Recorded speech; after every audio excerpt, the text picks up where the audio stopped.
Yo. Welcome to a super special duper special episode of the joeZONE podcast. It's been labeled as OG Central on Facebook and other social media. Ladies and gentlemen, please welcome Grandmaster Ready D, DJ Azhul, and DJ Eazy. Good evening. Good evening. What's going on? Yeah, but later in the club there, but then yeah, man. So, this is like I said before, this is a super special episode. I mean, to have Ready D, a legend, like a grandmaster, to have. Thank you for sharing your time, first of all. Yeah, you're most welcome. Yeah.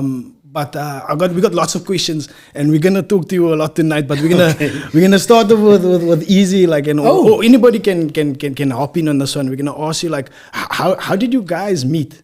Like, since we can start off with that, how did the three of you meet, or who met who first, and then how did it all come together, the three of you, since you are here tonight? Okay, I'll jump in. Yeah. Go ahead. I met Ready D, funny enough. So yeah, I try to make it quick. I was in school. A girl in my school that knew I was into this hip hop stuff said, "Yo, there's a competition on the radio." It was called Radio 5 then. If you write a rap, and then you're gonna win money. And obviously, 1,000 rand was I got the money then. So shout out to Volkskas Bank. I had a Volkskas account, you know how long ago that was. So I entered the competition. I think the chips company was world. So I wrote my verse, sent it in, and a couple of weeks later, there it was on the radio. AXJ said, "No, the winner is my government name, Tyrone from Port." So you had a rap. You started off as an MC. I started as an MC. Yeah. Okay. So I wrote this rap, and then the prize was.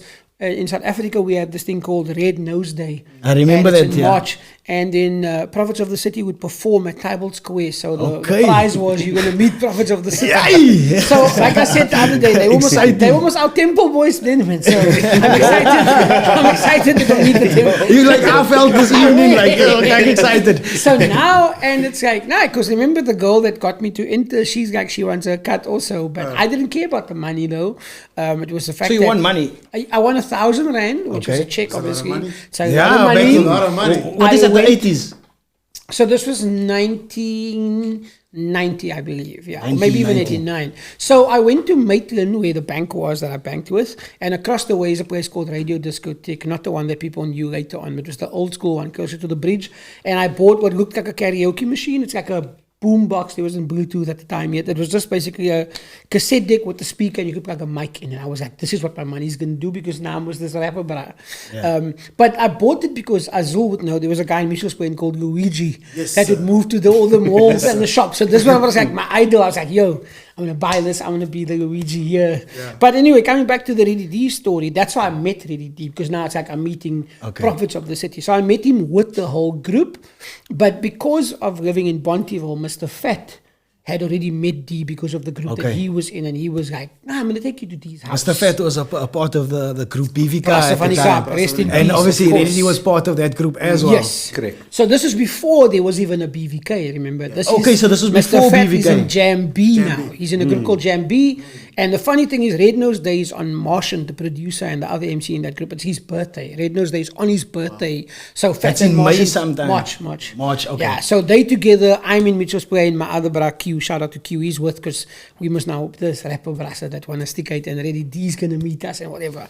So now I see this brother doing his wiki turntable wizardry, and then I would say the next is history. We became friends through Mr. Fat, saw D, made beats for the group I was in. And years later, I would then go to I guess it was called Boogie Down Nights, and I see this brother. He looks like he does Tai Chi or he does Kung Jiu-Jitsu or whatever, because his name is Azhul, and I'm like, my bro, who's Azhul? I don't know who this brother is, but were you into karate at that time? Yeah, he was. Okay, we'll get into that. So, and funny enough, was the flyer had like that kind of the writing. It was like a kung fu font or whatever. So I didn't know who this brother was. They said, this brother's from Mitchell's Plain, but Rockins was where the Sturvey and the kinders were living. I was like on the underkant van Mitchell's Plain, so I didn't know this brother. But that's why I met him, and Mr. Fat said, look here, D's obviously rapping in BVK. E20 is the DJ for BVK, but he's going to do some other stuff.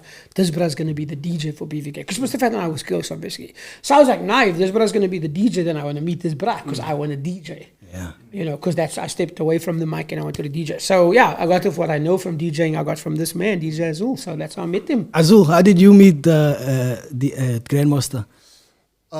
Before meeting D, so I used to see D probably in like 3 Plainsman articles back in the day, like 89 and 90. There's photos when they were. I so remember like this urban legend, this brand, because my introduction into hip hop was with kids in my hood, right? It wasn't like the conventional bass story, whatever. There was kids in my hood that wasn't into hip hop, that were sharing cassettes, you know, like Fat Boys. Okay, that time was cassettes, yeah. It's cassettes that time, yeah. So at the time, I was at school, and this one Friday evening, there's these 2 ladies, because I was a trolley boy. Yeah. I worked at the OKs in Town Center. So there's these 2 girls, these 2 ladies at least. And I'm like, oh no, I recognize this lady because she was also in the Plainsman. And she belonged to this group called Sisters in Command, which was a rapping group. Okay, giving us some history. Yeah, giving you some history. And they put in their groceries into the trolley, and I'm pushing them, and I'm like, excuse me, are you guys into rapping and whatever? They're like, yeah. I'm like, now, is there maybe spots that a person can? Because the only spot at that time that I knew of was the Town Center, you know, where b-boys would congregate and rappers, etc., etc. And Malika was actually the first person that told me about this place, who is Ready D's wife.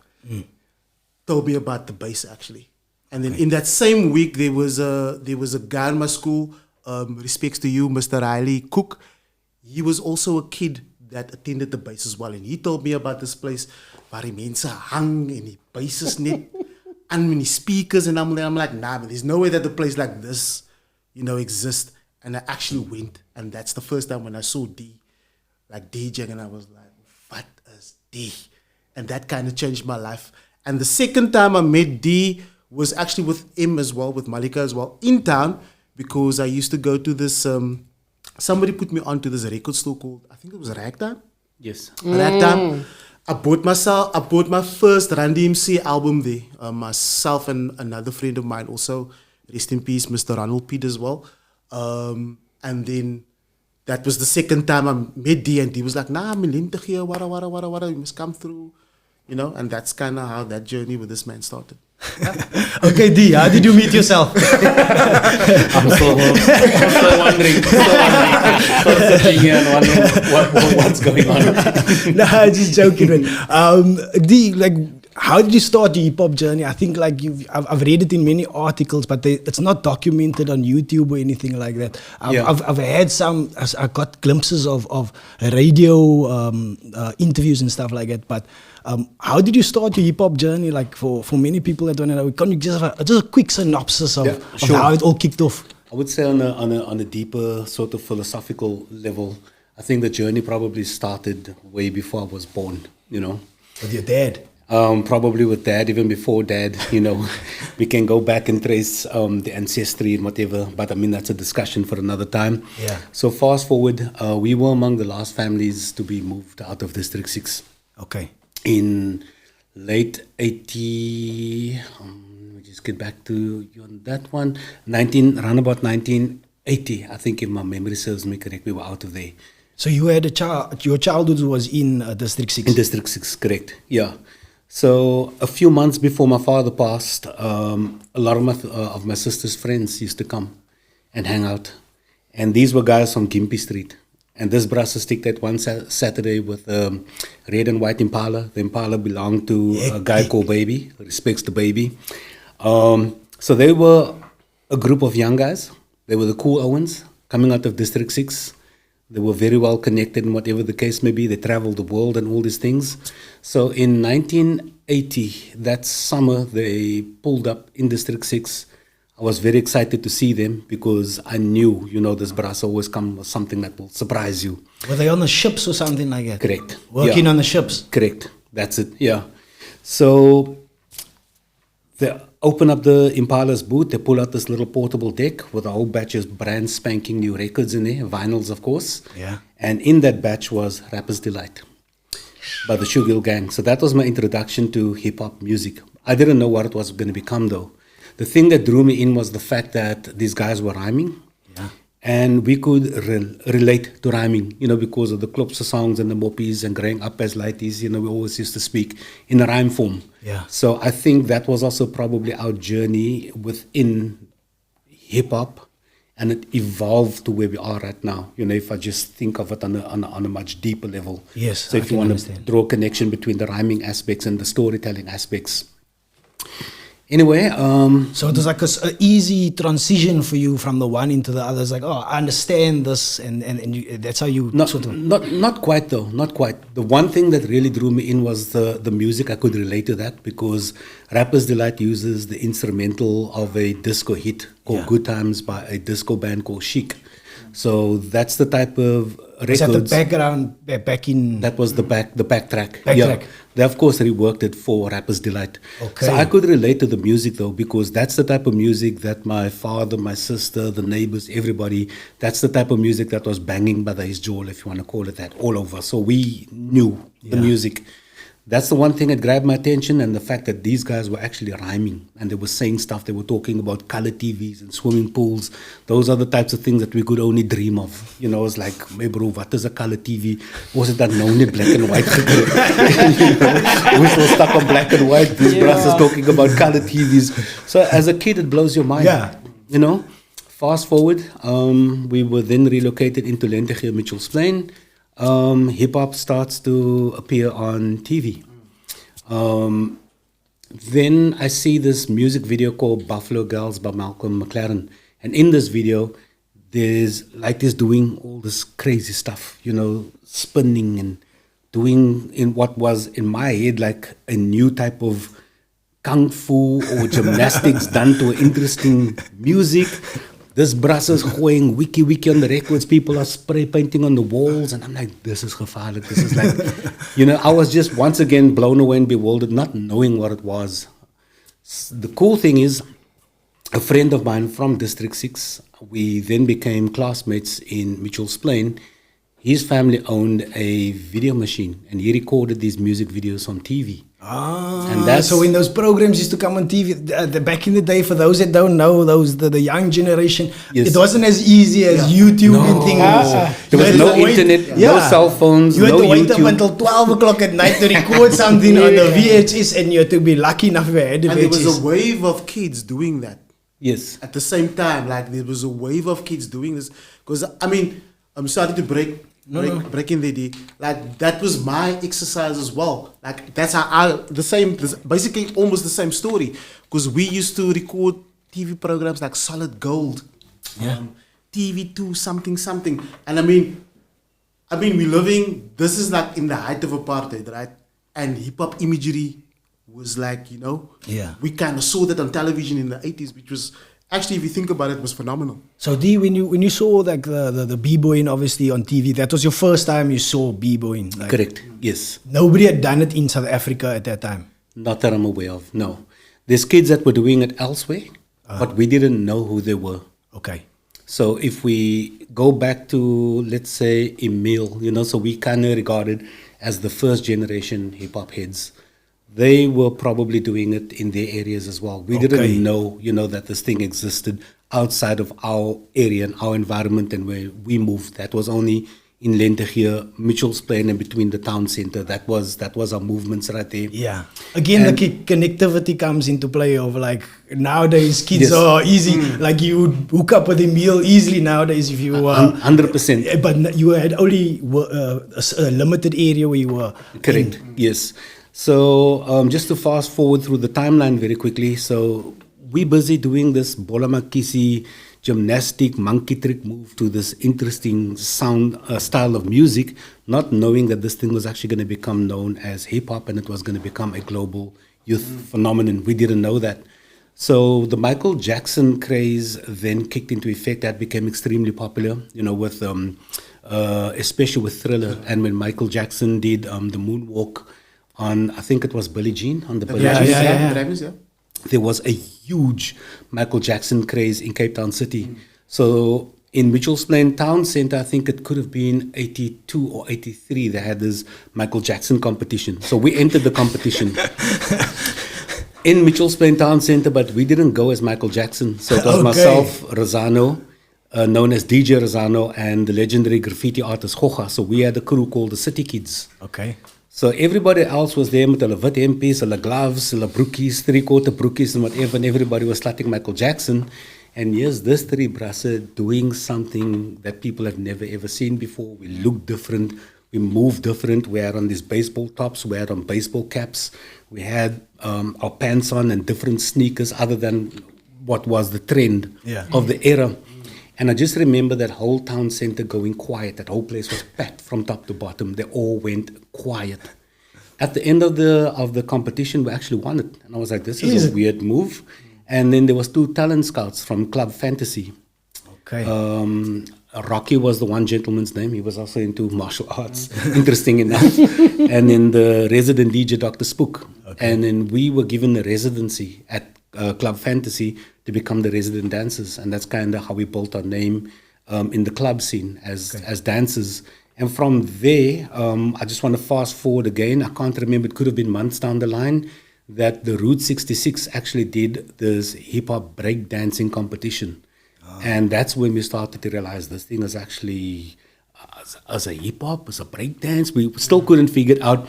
But then there was like snippets appearing in the newspaper about the craze in New York that has taken the States by storm. It started taking UK by storm, and it's slowly, having an impact in South Africa. So that was the first, if you want to call it, b-boy breakdancing competition. Yeah. And that's when our minds were blown once again, because then the likes of Emil, his crew, the Hot Rods were in there, Sean Kennedy, all these different breakdancers and guys and ladies with all different styles of dancing all came into the space to compete in that competition. And that's kind of where, you put one and one together. This is actually hip-hop or hip-hop dancing. So, as time progresses, there's more articles, there's more work to be done in terms of gathering the information. You start learning that this is actually hip hop. Yeah. You read up on certain things. One of the members in our crew, though, our crew grew from the City Kids. We became the Ballastic Rockers. And how that happened is we used to go and battle in town every single Saturday. We were on the train, meeting other crews, battling other crews in town. More members, started to join the crew. At that time, were you like basically learning from each other? Because before that, you saw it on TV. Am I right? We mimicked what we saw on TV, and we had to rewind those cassettes till it break and try and tape it up. It was a hard job. It was a difficult job. Obviously, you were making up your own moves, or were you learning from each other? A lot of the moves that we mimicked was stuff that we saw in kung fu movies. Okay. Because that was the only reference point that we had, and trying to... Poskarate. Yeah, Poskarate. Drunken master. all that stuff. All that stuff. No, definitely. Until we saw Buffalo Girls with the New York City Breakers and the Rocksteady crew in it. And somehow Rosano got his hands on a docu movie called Wild Style. Okay. And that showed you the rawness of the culture in New York, in the South Bronx. And we gravitated towards that because all these kids and all the characters and all of that, we could relate to that. The gang violence and everything that you see in the docu, that was practically what we were living. Okay. So all of those aspects, that was the attraction, and that built the interest. And I think that's probably one of the most studied movies for me personally. So we studied everything, not just the breaking. It was Grandmaster Flash on the decks. We were studying a Double Trouble, the MCs rapping over there, Busy Bee, all the pioneers, everybody that was the catalyst and the cultivators of the culture. So we studied everything, right through to the graph artists and all those things, until Breakdance 1 came along, which was a very popular Hollywood movie. Beat Street came along. That became even more popular than Breakdance 1. Then it was Breakdance 2, and of course the craze started to, to spiral. And at the same time as that was happening, more and more people then started to travel to town. We then got ourselves into a club known as Teasers. Not the strip club. Yeah, I can see how joeZONE is like. I can just see. Like how something switch on these guys. It was in Harrington Street. But I'm going to try and get through the story as quickly as I possibly can, because I think this is very important so that people can actually understand, what the hub was for the culture. And so many groups and so many personalities actually came out of that space. So 2 friends from Lenteghier, they were in a relationship with friends of ours that were b-boys. And they told us, you need to come to this club after you dancing on the parade and battling and eating your Gatsby's and allemaal die dinge. You must come see this space. But I thought, this kinders is weirder than wearing black clothing with eyeliner on hulle oë and goeders. This kinders don't look like a creepy move. I don't know if I want to do that. But anyway, long story short, we come into Teasers though, not the strip club, ladies and gentlemen. If you're watching this, please. Anyway, so we get into the space. It's a dark space. It's dingy. There's brasse with spikes in the hair and spikes during knees and all of that stuff. Sorry to break you, D. What year is this? We're going back now to 1985. 85, okay, we're there. Yeah. Okay. 85. So we're going to 85. Sorry for... No, it's a good timeline. So 85, that for me was a culture shock, because I'm like, my bro, why is this colored ladies wearing this big black boots and wat soek die mense met spikes deel en niste in hulle ore and whatever. I was like, what's going on over here? And it was the first time that we actually interacted with white people or white kids without having the fear. Because previously when you interacted with a white person, it was either the inspector coming to check the TV license, or it's a cop chasing somebody down the street, or your father or somebody within the circle, the adults, it's always baas, nie baas, feeling subdued. Yeah. So I felt very uneasy about the move because, from that perspective, because you weren't, how do you say, you weren't sure about what's going on. Everything was like very strange and very different from what we were accustomed to.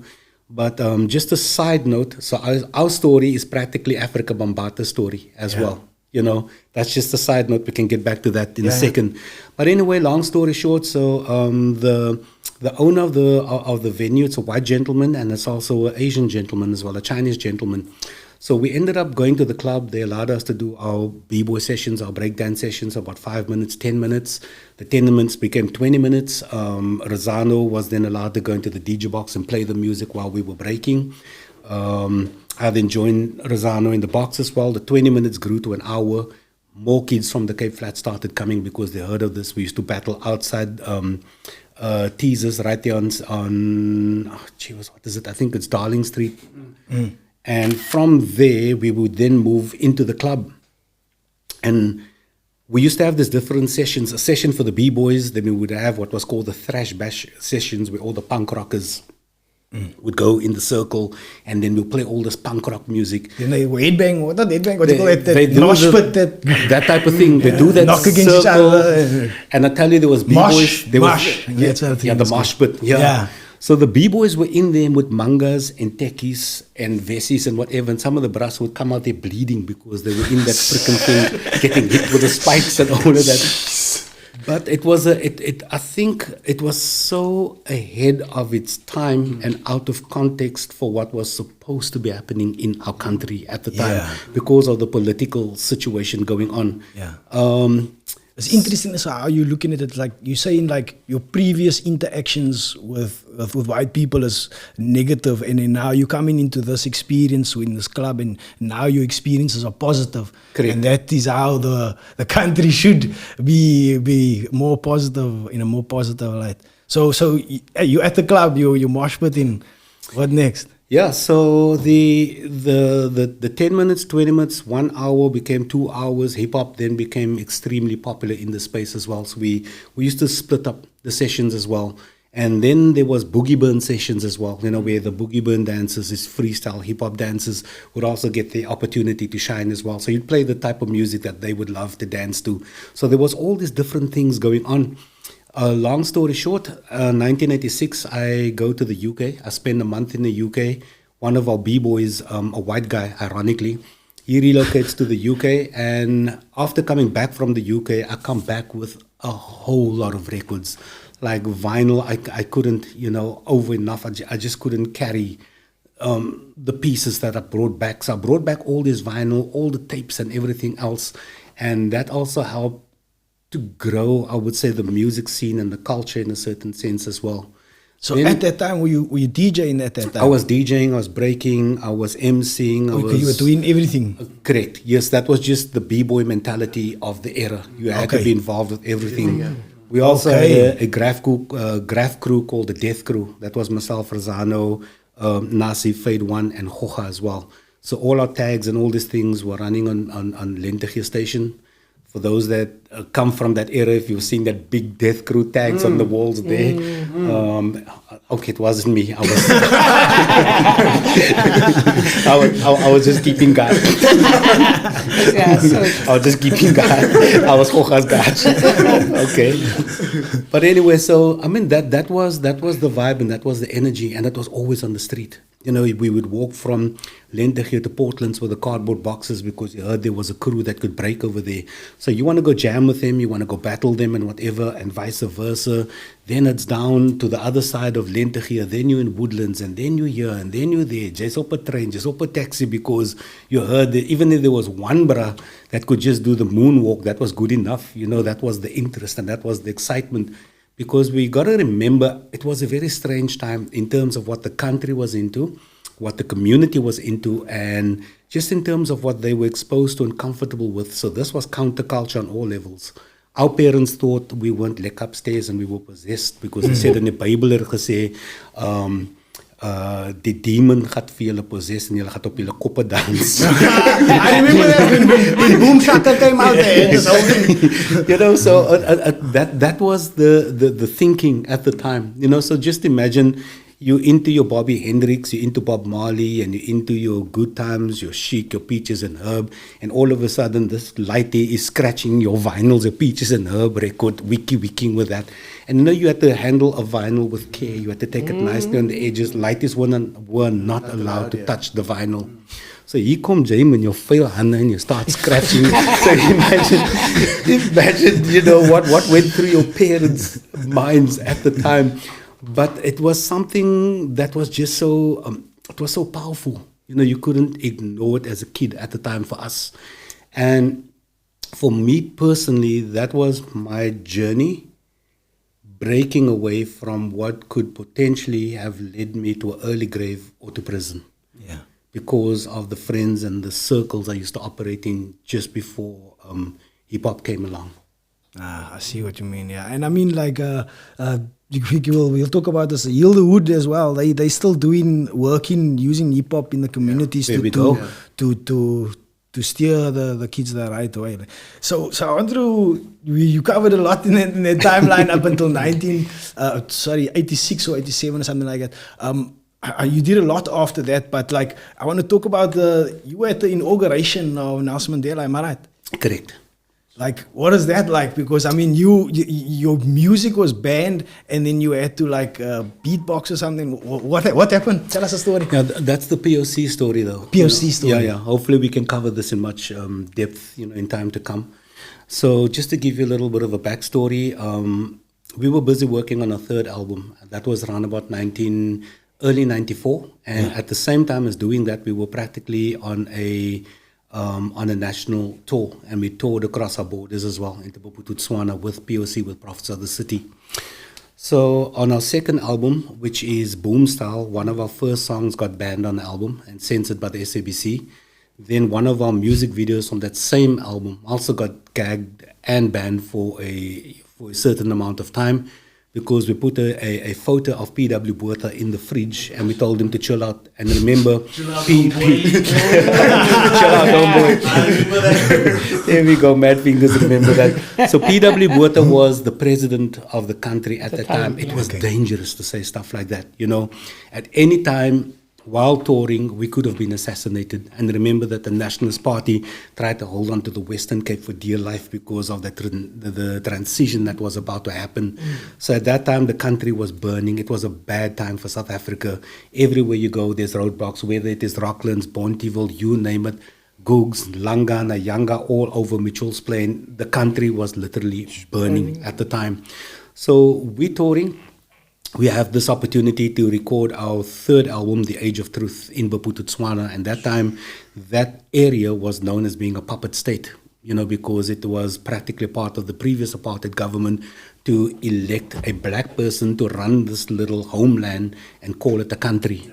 And that didn't sit well, you know, with the activists. It didn't sit well with the country and all these different things, because that was all a part of the apartheid agenda. Anyway, long story short, we're busy recording the album. One of the engineers hear music blasting through the speakers of the recording studio out into the passageway. So the 24-track recording station is outside of the studio. So our manager's busy backing up the Age of Truth album on DAT tapes and everything else. And are we allowed to swear on the channel? Yeah. But I mean, with all respect, ladies and gentlemen, it is documented and is there for everybody to hear. So in one of the songs, you hear this line come out, "Fuck Mangopi, even if we record here." And that was the worst thing that anybody could say in a puppet state at the time. Right then, they could practically put you in a firing line and execute you right was there. Mangopi the president of the fake president, like The puppet president, of that region of Bophuthatswana, correct? Yeah. So the engineer is furious. He's screaming at us. He's pulling us into the boardroom and he is swearing and he's like, "Oh, you guys effing studio are mad. Do you know what can happen to you guys? Blah, blah, blah, blah." He's going off. He's confiscating the master tapes and whatever. But he didn't know that the album was backed up and our manager had copies of the album in his pocket. And that's when the word got out that these freaking guys are crazy and they're going to cause big trouble in this country and in Bophuthatswana for everybody. The word got out in the industry and we were booked to play at Mandela's inauguration. The booking was there, but when the word got out and when we got out of Bophuthatswana, the AWB came in and there was a massive shootout that was on the news as well. So we practically passed each other. dodge bullets, basically. 100% correct. Literally. Yes. So that story is happening. The freaking bombs are going off all over in Joburg. And these freaking guys are saying, "Fuck Mangopi, if we record here," we're practically mentioning names of whoever we knew and felt was our oppressors at the time. Not just white people, colored people inclusive as well. You know, so we were calling people out at the time. The music was raw. The music was freaking insane. Even if I listen back to it now, I'm like, "Barai, yo, julle was op ander vibes." What the hell did you guys do? I get a shock when I sit back and listen to that. And I'm just thinking, if you put things into context, it was probably the worst thing that you could do and say at the time. So how we survived it, I don't know. I just want to get into this conversation, man. So a few weeks ago, we had Philip Dexter. So Philip Dexter is a politician. He went in exile. He's now on the board of SOE. He's an ANC guy. So I asked him about it. It's a pity I didn't ask him on air, but afterwards we had a conversation. And we spoke about the music in the 90s and the 80s and whatever. And I mentioned Age of Truth. And I asked him, "Dude, how did, like, when you were in exile, how did that music affect you in any way?" He says, "Dude, as like for them, it was like you had your comrades overseas and you had your comrades here that's fighting. The music that came out, the rebellious music and that spoke about the struggle was edging them on, man." And he says they were a part. All the music that came out was a part of the struggle. Irrespective of what people might say, but it was an integral part of the winning of South Africa turning out the way it is, man. And he also says it's a pity that the government afterwards didn't really nurture that struggle music, man. Because it's died. It died really. Because right after that we had Kwaito. Correct. Dope vibe though. But it was the honeymoon phase of the new South Africa. You know what I'm saying? 100%. So my question is, how do you when you hear something like that, how does it feel? Because you only think about, I would assume that you only think about what the struggle you made and not really the politicians of the impact of that. You know what I'm saying? Yeah, I think that's a very subjective you know, we can take a very subjective look on that as well. Because in terms of struggle music, it wasn't just music that was really vocal or in your face. As an example, Abdullah Ibrahim's music was struggle music, but that was jazz played in a very, you know, for the untrained ear, it is very soft, it is very melodic, it is Afro-based. It kind of gives you this feel-good emotion. But interwoven, the artist's interpretation, the energy and what goes, you know, what is transmitted from his soul and into the music will drive another person that connects with that towards consciousness and taking the necessary steps that would then kind of lead to becoming proactive or activist within what is regarded as struggle as well. You know, so I think there's over enough struggle music that still exists though. You know, maybe some people wouldn't preach, but they'll use a different method to get the message across. And I think the age in which we are living right now, you have to be tactical about how you interact with people, especially with youth as well, you know, because they weren't influenced and they didn't grow up in the era or with what we grew up with as well. So we kind of have to use a different approach. It's almost like having to learn a new language, and you have to understand a new demeanor in terms of getting, I hate to say get a message across, but at least to connect and interact with people as well. You know, and the worst thing that you can try and do is try to bestow your will on the next person, because that could potentially turn them away from what you are trying to accomplish as well. So that's why I say you have to be very, very tactical. And yes, the music that doesn't really have any foundation, of course, it's going to override everything else. And that has been the formula since day one, since music went commercial and record labels came on board and they wanted to turn it into a commercial product though. So it's always going to be there.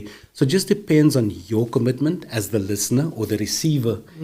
You have to look in the right places and you'll actually be overwhelmed by the amount of music that exists that's got a good message. I'm glad you're saying that, because I felt a bit lost in a way. Because I'm from the 90s, grew up, and I'm longing for that music because it was sold to me in a certain way. Now it's not being sold, but it's still there. It's still there. Because I'm critical, and I shouldn't be that critical really to the scene or to artists that don't sell it that way. You know. But and also with what D is saying, there's actually, if you dig via your digital music platforms, you'll actually find that there's more of that now.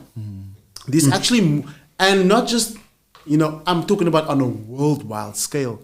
From Brazil to Africa to Australia, there's some dope music out there. You know? Correct. That speaks to that. Just to touch on that as well. So far, working at the radio station for all of this time right now, I think we're bordering on 12 years right now.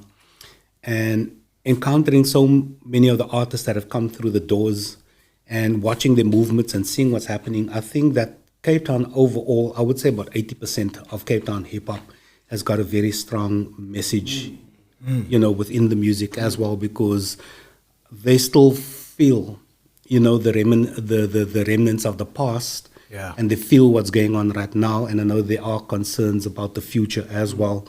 And there's so much that I'm learning, you know, from a lot of the young artists coming through and listening to what they are saying, and I'm going, this brass talking about A, B, C, D, and E. We said that in 1990, Dala Flat. This is like an updated version of Dala Flat, but the circumstances exactly the same. Nothing's changed. I think youngster gets it perfectly right. Yeah, there we go.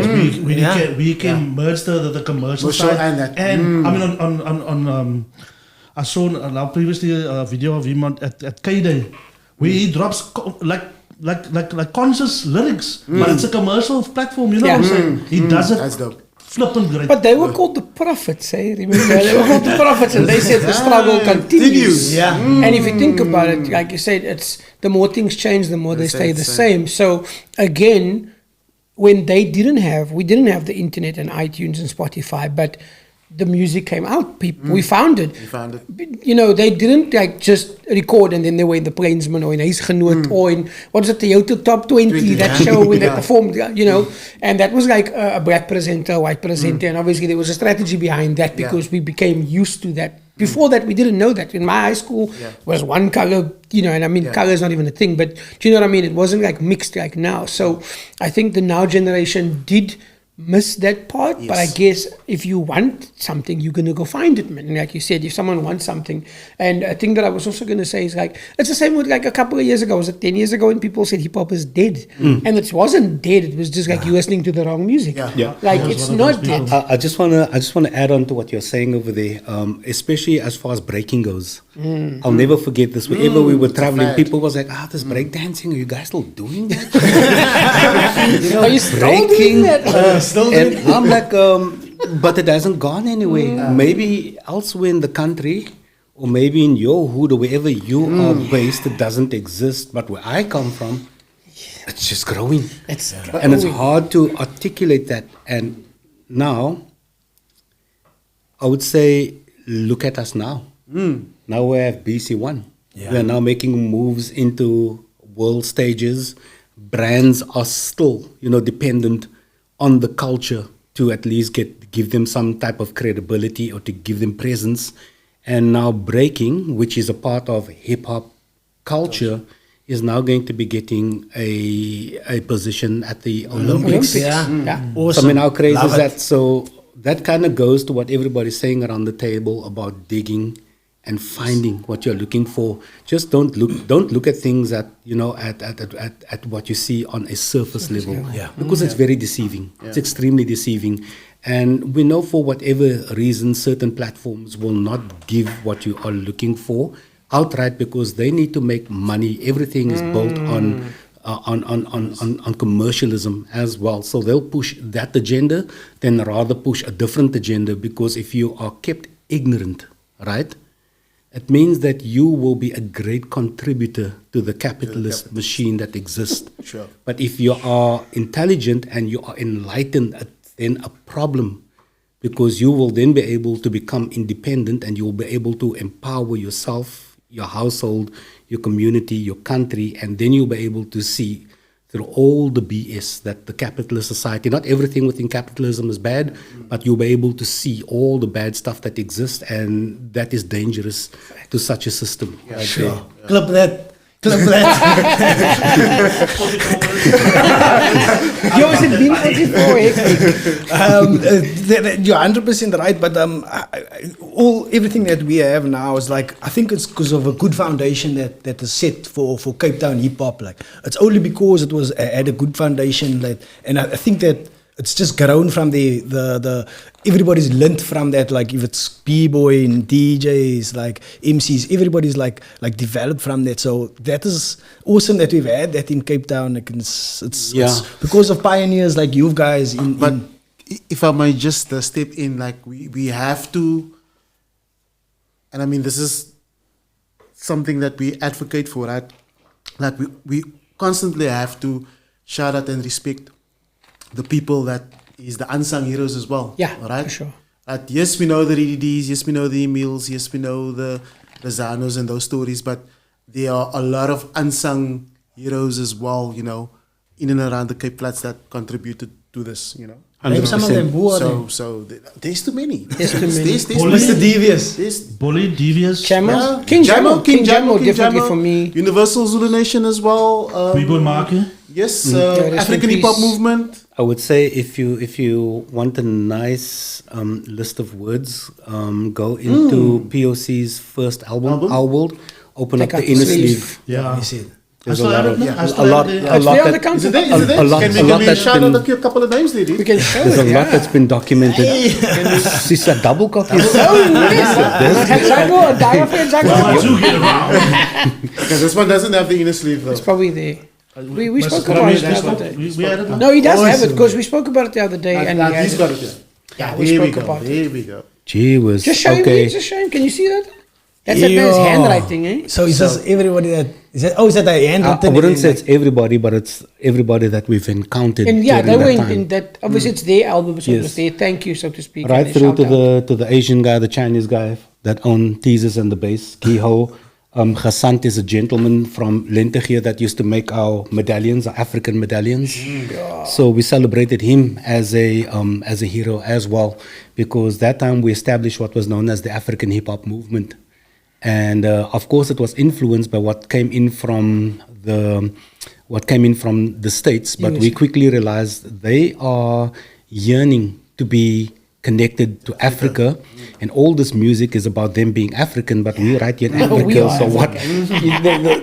So what's going on? So we're imitating ourselves, So that also helped us to become a little bit more conscious. And this gentleman Hassan used to make all the medallions and all those types of things. There's Sharky Cat, there's the Tofi family, there's the Marshes, there's Martian. There's people here that I don't even know who they are, but everybody gave the input. There's the Brass Monkeys, the Future Boys, there's Junior M, there's City Dancers, there's Marley, there's Bradley, there's Tarzan, there's Nuclear, right through to the Boogie Burners as well. Because the boogie burning is like a hybrid hip-hop freestyle dance, So the way that these dancers are dancing right now, these hip-hop dancers, let's take away the prophets of the city and everybody else. And if you look at hip-hop dancing, yes, a lot of the new kids were somehow influenced by what was going on social media and whatever they accessed, but there is a history of that right now. All the TikTok hooters the ladies are doing, Brass Monkeys, all the names that I just mentioned, these kids were on it way back. All the dance crews and all that things. And I mean, there's a shout out to the Zulu Nation as well, all the dance crews, the club DJs, DJ Fresh from Route 66, DJ Russell, Miss Soul, rest in peace, Salvin, DJ Superfly, DJ Cosmo, the name goes on fast, Eddie. There we go, DJ T. Everybody, DJ A-Ski, and the list goes on. Yo, awesome. So, you mentioned something earlier about documenting the POC story. Maybe a movie, like Straight Outta Compton, or is it a series, or is it a Netflix? Not a movie. Netflix, are you listening? We are brainstorming at the moment, but I can't say anything's written in stone though, because everything comes down to funding. It costs to Netflix, do these types of things. Absolutely. I mean, if there's anybody that's interested in telling the story, then by all means, because we have the ideas. It's just a case of bringing in the correct partners to take it further as well. I just wanted to get back to the foundations built and kind of executed by the good foundations that you mentioned. I think everything was built on intent. While building, we made a lot of mistakes. We were finding our feet. There was no manual. There was no guidebook. So everybody was feeling their way through this culture, not knowing. We heard things that was on vinyl, things that we got on cassettes and whatever. But it's different from being in New York. It's different from being in the Bronx. It's different from being in the UK, where it was practically flourishing, blossoming, where there was hundreds and hundreds of kids that was immersed in the culture, the pioneers, and everybody was there. So we had to feel our way. No, Liso Sabichi, my bro, I used to move. Then you get a little video cassette of a bra teaching you the 6-step. Now you have to unlearn all your karate moves and all these things. And you still have to make time for everything else. And you're still at school as well. Sure. And the country is burning on the other end. And we're going into the state of emergencies. I want to take you back to 86, before the POC story started to emerge as well. So I think, I think everything was built on intent. Yeah, man, and we fail forward, like sort of like whatever mistake you make, like you learn from those mistakes and you sort of get better, and like this generation has learned from the previous generation's mistakes, and they like just, I mean, there would be no youngster if there was no other 10 other rappers before me. You know what I mean? Setting that you have to have something before that to get to that quality that he is where he is now. Because I mean, he's like in Cape Town, you would say, he's the best rapper in Cape Town. Maybe other people, some people in I would say he's definitely the hardest working rapper. Because if you think about it, it's the way he gets the platform is because of the work he puts in. So he's consistent, and people can. I mean, I don't think it's just because of the accolades. Because when you say best, and I agree with you, it's like we can sit here all night and say, is chocolate milkshake better than strawberry milkshake? Everybody can have their own opinion. There are people in Cape Town who don't like youngster. That's another fact, and it's okay. That's the opinion. But who's done it to his? But that's what I'm saying. But that's what I'm saying. So you can't hate the person who doesn't like it. It's their preference or so. I'm third generation. Like I'm not. He's my senior. For me, I believe like I'm the same age as Nanta, I think. But for me, it's like even Azhul. Like for me, because they came before me, like you said, so it's like, I would say, because youngsters not here to say that to you, but he does acknowledge Prophets of the City, the Black Noise story. Yeah. When I met him, he was a little Wayne fan. You know, but that was all that was being fed to that gen.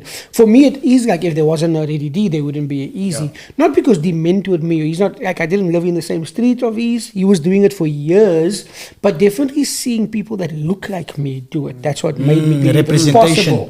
Yeah, because look here, I was a gospel rapper, if such a thing even existed. I wasn't this. Hip hop stuff was from the devil. Like, he was like the only reason I got sort of like into the circle, exactly. I got into the circle because in '93, in my final year of high school, these guys were rapping for democracy. That was the name of the tour. I had an older brother who was definitely sort of my, you know how you want to like copy what your older brother is doing. He was, you know, and again, he was detained because he had an illegal gathering. And you know what an illegal gathering was? He was standing on the corner saying bye to a girl. He was walking someone home with another friend. But there were 3 people. They were not white. They were in Pontyville at state of emergency. The police felt we had the right to lock you up because you are going to overthrow the government. The 3 of you in high school girls, you're discussing how to throw the government over. But he, you know, worked in the record store, and that got me exposed to the music. Ready D is a DJ, and then he was doing his thing, controlling the turntables and making the crowd go crazy. I was like, yeah, I want that. I want to do that. But I'm saying, because they were doing rapping for democracy and my brother was so hectic in the struggle, I was like, yo, look what these guys are doing. And my friend and I was like, yo, why do they call themselves Prophets of the City? That's a coin name. We should be called that because we're rapping gospel and we're the prophets. We were like, nah, forget this brother. Then fast forward, this brother from Prophets of the City is actually a cool brother. He's making beats for it at his mother's house in Enteghe, and the other brother's cool. He's teaching us about bars, and he's like super dope. And again, for me, TSA was the best rapper in Cape Town, hands down. I don't care who you are. I went to most of the competitions later at the base or whatever. I was like, this bra's next level. And when I later on listened to people from the West Coast, I'm like, this bra's sound like this bra. Casual from the West Coast, you know, the hieroglyphics camp or whatever.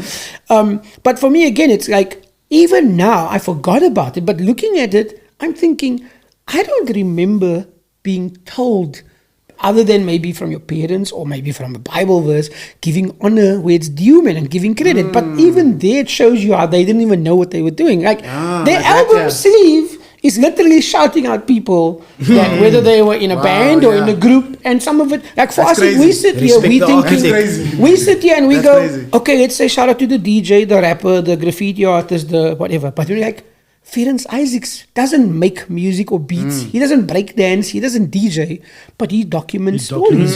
Some of the best profile pictures from some of our top B-boys, thank you to Ferenc Isaacs. But that's a culture he's a photographer. But again, a hip-hop, he's been in the hip-hop he probably culture doesn't want to label hip-hop photography. I just saw this week is the anniversary of the POC show at Jazz Festival. And his caption was, I've taken hundreds of photos of artists, but just being in the same room with these guys and all the energy and the history, it's an amazing experience for him. And for me, like I said, I feel like that's what we're trying to instill. It's to give honor where it's due. Because, you know, we live in a generation where it's like, shine. Music is self-absorbed. It's like my name on lights and I'm on the flyer and whatever. And it's like, nah, it's me. Nah, it's okay to say, nah, it's Azhul. My light doesn't go out when I put the spotlight on him, man. And for me, I'm just saying, even in that, you didn't play the POC record. You just took out the sleeve. And yeah, this is what they're doing. And that's the power that the group had. That's why 30 years later, we're still celebrating them. And what we're saying is, yes, we can, like Nantel, if someone's wearing a skinny jeans and talking about purple syrup and talking about whatever, we can say that's not hip-hop, but we're not the authority. We're not the authority. How are we? But we can say it's not our hip-hop. Do you understand? And instead of throwing the baby out with the bathwater, we can be like, okay, wait, let me listen to this, because again, I can't front. Some of the lyrics are terrible, the rhyming is whack, but the beats are dope. But let's somewhere find the guy and say, okay, I'll bear with you and I'll listen to yours, but now let me play you something else. Let me play you something else. Yeah. You mentioned Farrell now, no? A couple of years ago, Demon, you were on, I think it was Bush Radio, but many moons ago. And then you said, I remember you said, look guys, we all can't be in front of the cameraman. We need to have people to make sure that the breakers they go into medicine. We need lawyers. You know what I'm saying? And a lot of the stuff came through.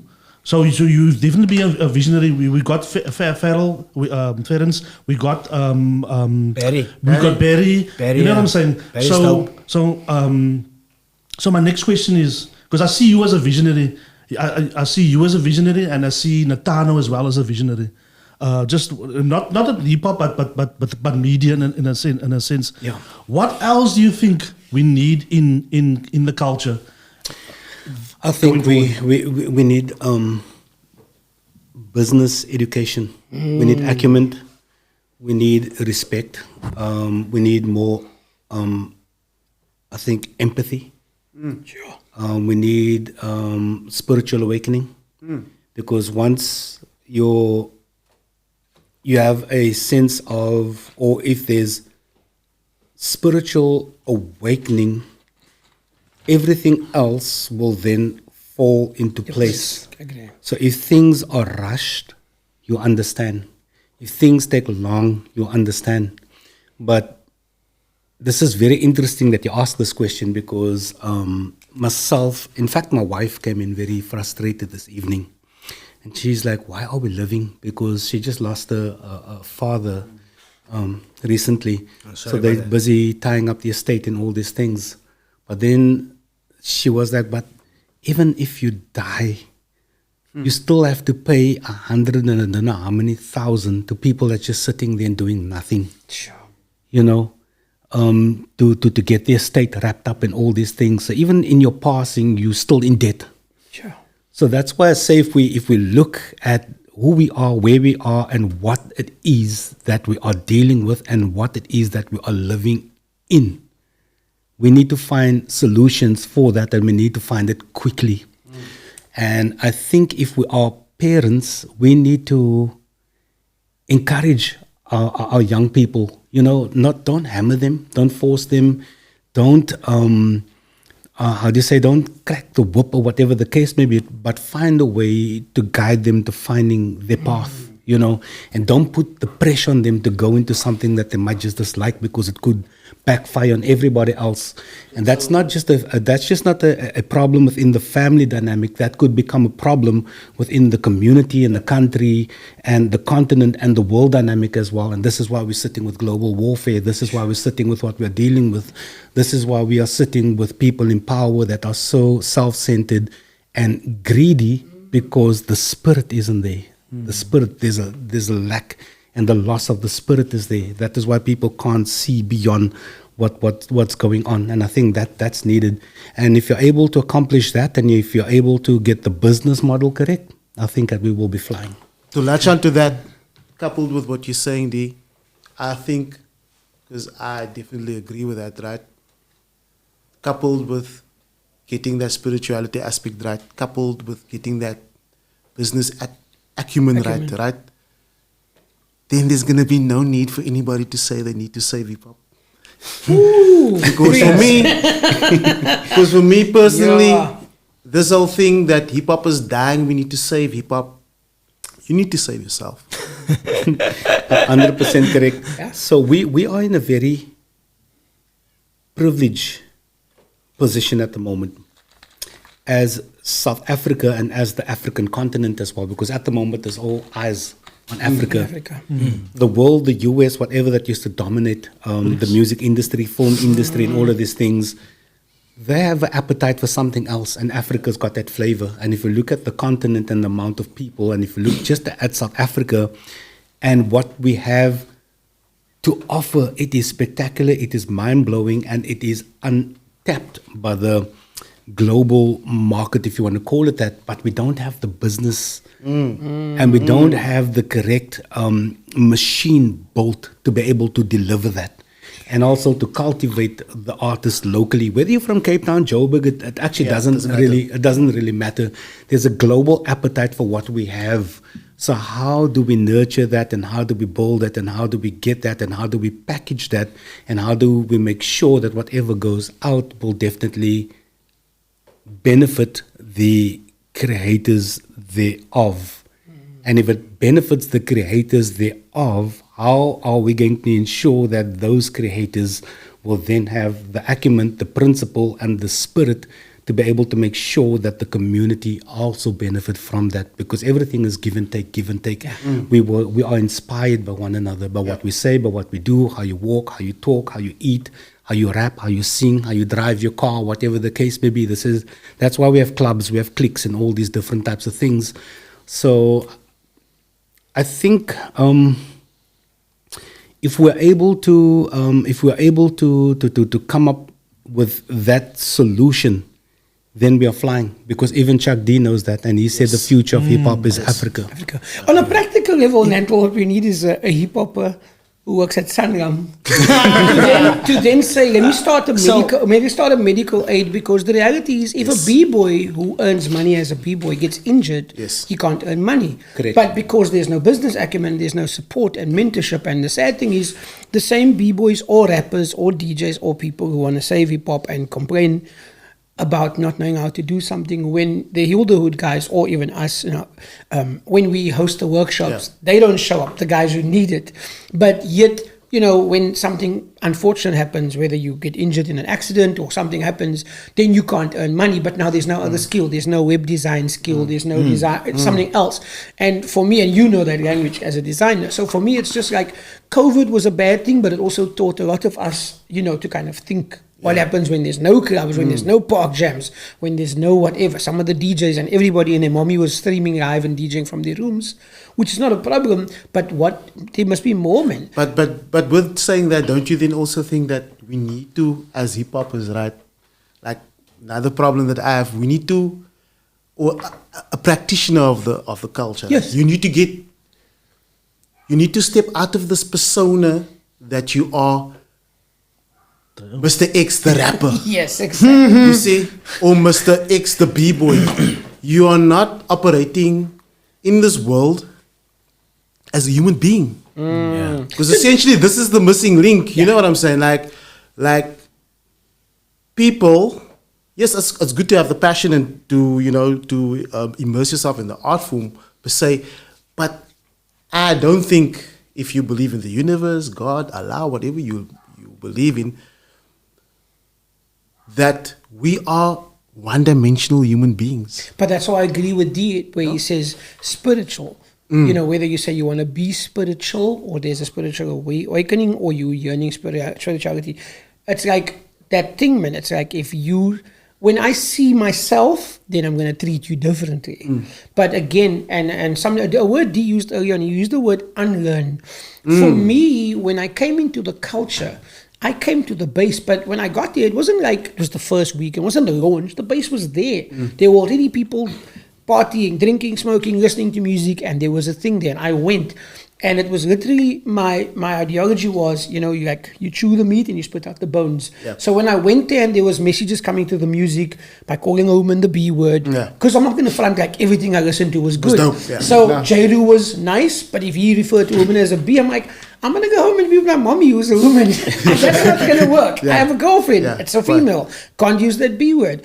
Then there were other messages coming through of people being called the enemy or whatever. There was a group public enemy. There was Paris. The devil made me do it. So I had to kind of figure it out and be like, okay, what is my hip hop? Is it this? I heard my philosophy. This is KRS-One. Then I heard these other brassen talking about Freddy and Nightmare on Elm Street. It's Will Smith and Jazzy Jeff. Man, this is funny. This is hip hop. That is so at skits. Yo, this hip hop is lekker. And then you hear this other brassen talking about, like, gonna take a hacksaw to your, and I'm like, what's going on here? Then it was, what's a grave diggers? And I'm like, man, wait, this hip hop thing is getting, but again, it's still hip hop. It's just not my hip hop. So for Cape Town, it's the same thing where, again, in the States, New York is raw. It's like conscious. There's a lot of stuff happening, and in Los Angeles, everybody wants to be someone else. I see Cape Town like New York and Joburg like Los Angeles. And it's not a diss to Joburg, but I'm saying in Cape Town, we have a lot of people that are for the culture. And they're doing it. So, and I always say, for an industry to exist, there needs to be a product. People to buy the product, and then the people who promote the product make a profit. Then it's called an industry. We have a dope fashion industry in South Africa. There are people who make garments here, and there's a profit. With music, it's not the same. Rappers in Cape Town make music for their rapper friends. They don't make music that they can export. the music they make must go on Facebook and it must go on WhatsApp Yeah. and it must be sent around. Now, there's a strategy, obviously, which you can do. Shout out to Earl. Even before he was signed, was Major show up at a respects. school and say, put on your Bluetooth, we're going to give you this Yeah. free song. Then they go viral and they call it Bluetooth radio. It wasn't a physical radio station. It's the fact that if you wanted this number, find out where they're performing so they can share this music that they made for them. Which is also why I'm not hating on the Temple Boys. It's just that if there's no strategy, they're going to be history in a few months because South Africa likes flavor of the month stuff. So, like Azhul was saying, it's knowing that, look here, this was here before me and it's probably going to that be be here here. when I'm Yes. gone. Right now, and those are the conversations I want to get into. It's like, I didn't just want to be this brass chommy so he can show me to scratch. I wanted to know that if his daughter is sick and he has a gig, how does that conversation go with him and his partner about, I have to go do this gig? Or is there a way where he's like, you know what, my daughter's sick, my family needs me, I'm not going to go DJ? Because now I'm talking to the human, not to this turntable Whatever. wizard and the legend, whatever. And again, give him his due, that's what he is, but he's a human. Because I want to know, what must I do when my mochi is saying, sy gaan hip-hop, sy gaan single, en sy weer terugkom as sy hip-hop. Do you know what I mean? So for me, it's like, that's what I'm talking about, man. It's like, when all of this stuff is gone, what then, man? What then? Why? D mentioned two things I want to touch on. Is like, you said business acumen and respect. Like, there's been people or individuals that try to use their business acumen and work with artists. But then the artists, they don't often show the respect. Like Azhul said, sometimes the artists feel they're bigger than their boots or something like that. You know what I mean? What do you say to those artists out there, like that sometimes they don't want to work with a business person? Or is it alright to go do things by yourself, or is it better to work with somebody that's been in the industry for 10 years or so, that's have a company or something like that? Not everybody that's been in the industry for 10 years and over is qualified to Here we make go. sure Rich. that your well-being is being, and your interest is being represented and taken care of. Okay. There's record companies that exist for over 50 years, but the artists that they've had that blew up in the 50s, 60s, whatever, a lot of them passed away being poor, whatever, broke, and that type of scenario. And that is practically where the education comes in as well. So if you come into this perceived music scene or industry, I would say the first thing you need to do is be honest with yourself and ask yourself, what is it that you want to accomplish? And how do you wish to be seen and remembered? I think that's very, very important. And with saying that, That's a good question. and with what you're saying, there's no problem if you want to be like a gazillionaire. There's nothing wrong with that. If that is your intent, that's cool. But if your intent is, I'm just doing this for the art form, whatever, that is going to require a different path as well. So like Dia's saying, you need to be honest with yourself from the get-go. Distinguish A what lot you're of in it people for. fall in love with the art form. Yeah. And then they mistake it, man, because it's like that's what you fell in love with. You fell in love with when you came to the park jam and how that sounds. But now in the corporate space, they don't want that sound. Do you know what I mean? Like you making numbers in your wherever you are, and now someone says, but they don't play it on the radio. You can't hate the radio. Like it doesn't work. It doesn't fit there. That's not their format.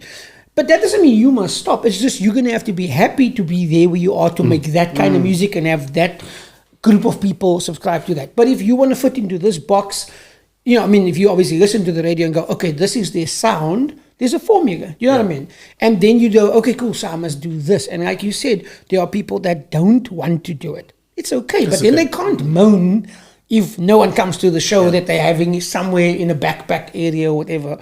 It's a case of like, it's just there's rules to the game, literally. There's rules to the game, and like Dee is saying, it doesn't matter. I don't think it's a fact of someone's doing it for 50 years or 5 years. It's your intent. There are people who are affiliated. There are people who haven't done it. They've just been in the circles or in the rooms where other people have done it, and they just name dropping or whatever. And like he says, if you want to be the millionaire guy, you want to brush your teeth with champagne and have a different car every weekend, that's cool, but it's not going to work there because that's not what they're going for. And what obviously MTV and other things are showing us, they're only showing us the girls and the yachts and the whatever. They're not showing us you one side. Yeah, they're not showing you the other side. So what happens sadly when D then says, oh, we are meeting with so and so about tax tomorrow. Tax, Brunei, what to tax? Right? I mean, or we have to pay the lawyer.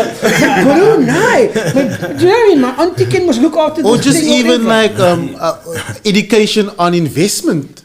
There you go. You know what I mean? And also, don't blur the lines or don't look at our territory and what we have as an industry. You cannot compare that to the US or to other countries around the world. Even other parts of of our country as well, D, right? joeZONE. Like if you're looking at where Durban is. Yes, it's a very different mentality. It's a very different culture as well. That's why I feel in Cape Town City, we still got to put in the work to get it right. There's so many people that have attempted that, and then there's so many people that have decided, look, I'm just going to break away from this. It's too time consuming. It takes up a lot of energy, and then we try and go at it alone with my little clique of crew. And just to get back to your question again, if you are able to get the manager that you can trust, for me that is that's key. You got to find somebody that you can trust and somebody that have your interest at heart as well, and somebody that is prepared to walk the path with you, and somebody that is prepared to grow with you as well, you know, and to somebody that's prepared to experience the good, the bad, and the ugly as well. So that for me, that's very important as well. But if you are able to link yourself to a reputable agency and whatever, they put the contract on the table, you find somebody that can read the contract. If you can't do so, then by all means, go at it, because there's good opportunities that do exist. I don't want to say everything that's out there is bad. Don't get me wrong. And I think this is where a lot of young artists make the mistake. We're so excited, you know, because we're going to be in this commercial. We're going to do A, B, C, D, and E. My bro, I'm going to, you know, I'm getting my car sponsor. I'm getting my sneaker sponsor. I'm getting this. I'm getting that, my bro. And, you know, I'm going to be shining and whatever the case may be. But you're on such a high. You don't see a year, 2 years, 3 years, 4 years, up to 5 years down the line. So you put all your hopes into what you have in front of you right now. And to add to that, you the artist, JC Alani, you're not a lawyer, you haven't been schooled, or you're not trained to understand the legal language that pops up in the contracts. And because of that ignorance, unfortunately, you're going to fall flat, and that's where the exploitation come in. Unless you're conscious and you're able to see something else in terms of how you can maneuver the deal or whatever the case may be. But that's where your manager and that's where your legal representation, you know, can come in and hopefully negotiate a better deal, or maybe advise and say, guy or lady, this is not for us, this is not for you, this is actually not going to work out because of clause A, B, C, D, and E. And if this company is not prepared to remove the clause or whatever the case may be, then I think that we should call it quits, because now you can get that million. No. But what that means is you get the million, but they will then be able to make $1 billion of you. So you essentially walking away with pocket chains. There's a oudjes binne in your graf and the people still making money of you. And instead of your next of kin benefiting of all of that type of stuff because you didn't understand the contracts, this is where we're constantly running into brick walls all the time, because the business acumen and the education and all that thing, the spirit equals the trust and the people that we work with. So if we all enlighten, I got if your kop aan city, you're not going to put me a kop on or whatever the case may be. We fully aware and conscious of what we are walking into. You see, so this is where we connect those dots. But also, sorry. Can you go first? I'm going to be brief. But also, guys, like we've got this thing, man. Stop using Facebook for negative stuff. You can literally, everything that Dee's been talking about, everything that Eazy has been talking about, you can literally go onto YouTube and find this information. For us coming up in the 90s, 80s, 2000s, we didn't have it. Publishing stuff and all of the stuff, royalties, we did not understand the stuff because we literally had to go to libraries and go buy books. I remember Alan Parsman's thick red book explaining how the music business works. You literally can go onto YouTube and school yourself on all of these things? Because I was going to say also, I feel like if someone is young and they're watching or they're going to share someone, it's not that everybody needs a manager. Like you have people that come to the station and they say, this is my manager. And I'm like, okay, but what do they manage? Because you need a manager because your schedule is so hectic and, you know, one phone isn't enough. So you got two phones because it's so busy. But the people who are having managers have one because they want to say I have a manager. But they're not. Now there's two broke people. You broke and the manager's broke. As opposed to you being good at this thing. So if you're working, don't quit your job to do music. Only when the music overtakes your job and makes you that money. Like for me, if you're going to quit your job, you must have 6 months salary in the bank. Because again, if you're falling in love with the art form, it's not going to give you a return on investment now unless you have the social media following. You know, and then again, if you're going to have social media following, if you have time for Facebook, you have time to watch a YouTube video, you have time to register a business, you have time to register with Samurai, you have time to... I know of a person who lives in Summer Greens who literally he was going to have his child kicked out of school because of school fees not being paid and then got a Samurai check. But because the song is playing on the radio and he did everything by the book, that check was enough to cover the school. And it's not a school that's 200 rand a month or a year. It was a dope school. And for me, stuff like that is like, okay, there are people who are doing it right. So for me, if you want it, it's there. You know, the opportunities like Azhul was saying, we didn't have the internet back then. We didn't have people giving away the advice. I mean, there are people using TikTok platforms to share music industry, if you want to call it secrets or tips or whatever. There's Twitter, there's Facebook, and there's also, KRS One says, the library is free. There's no library in the world that charges people to come in. No library. Do you know what I mean? I got a question. You mentioned spiritual awakening, right? Does that have to be religious, or can you achieve a spiritual awakening without religion? I don't think you need to be affiliated to any religion. This is just my personal take. Probably there's people that will be watching and listening to what I'm saying going, brah, but Jason Islam se brah, how could you say something like that? You know? So when I say spiritual awakening, it is that force, it is that energy, and that's that light within you as a human being that will encourage you and also mobilize you to act within the spirit of humanity, you know, with the basics that will pop out of that respect. And when I say respect as well, we will be able to be comfortable with one another. We might not agree. We might be walking life on different paths, but at least there's a level of respect.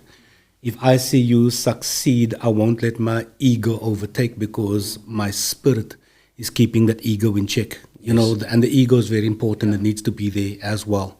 So the ego and the spirit will constantly be at war with each other as well. You know, and unfortunately, because the spirit is trying to find a way to get you to shine as a human being, the ego is having a party with you at the moment. So we end up in predicaments and in situations that could potentially get us in trouble or keep us going around in circles. So you're saying they like sort of fight each other, the ego and oh yeah, constantly. Oh yeah. Absolutely. Yourself is not yourself. Constantly. Yourself is not going to do that. Yourself is the one that's boastful and the one that's saying it's about me, not your spirit. Your spirit is not doing that. Yeah. And I don't want to make it sound like it's romantic or anything. Getting onto the spiritual path, and don't get me wrong, I'm not there. I'm not there. I want to talk about it as well. It is a hard journey. It's a difficult journey. You get tested. Everything about you, your manhood, your womanhood, your state of being, your soul, alles gets tested. And you do end up in situations where you are so confused as well, you know. And this is the reason why a lot of people that walks the spiritual path, they have guides that can help them make sense of it. Yep. So whatever religion it is that is your guide. You have an experienced guide. To help you, that can guide you. It's not an easy journey. I understand 100% what you're saying. And the reason why I'm saying this is because of growing up in District 6, taking politics out of the equation right now. I've seen so much death, pain, and sorrow within my immediate circles from the household to the community to friends and family. So deep down, I couldn't probably understand or articulate what that meant for me, but I knew I didn't want to be a part of it. But there was something that just dragged me along with the brasse. Van die dingerik. Hoe skitek met die brasse. You're going to do A, B, C, D, and E. You know, until hip-hop came along, and then that was another confusing space to be in as well, because that was like completely against what I grew up knowing as well. So through the music and the culture and all the different levels and the phases and the steps in which the culture go through time, we will all gravitate towards a personality, towards a beat, a rhythm, an energy, a waveform, or towards being projected. So some of us might not want to hear about things like this. Some of us might go, okay, ek het nie nog tyd vir die spiritual, whatever, die prate, julle klomp stories. Nah, you know, can I tell you? But I'll understand it and I'll respect it, because everything works with time.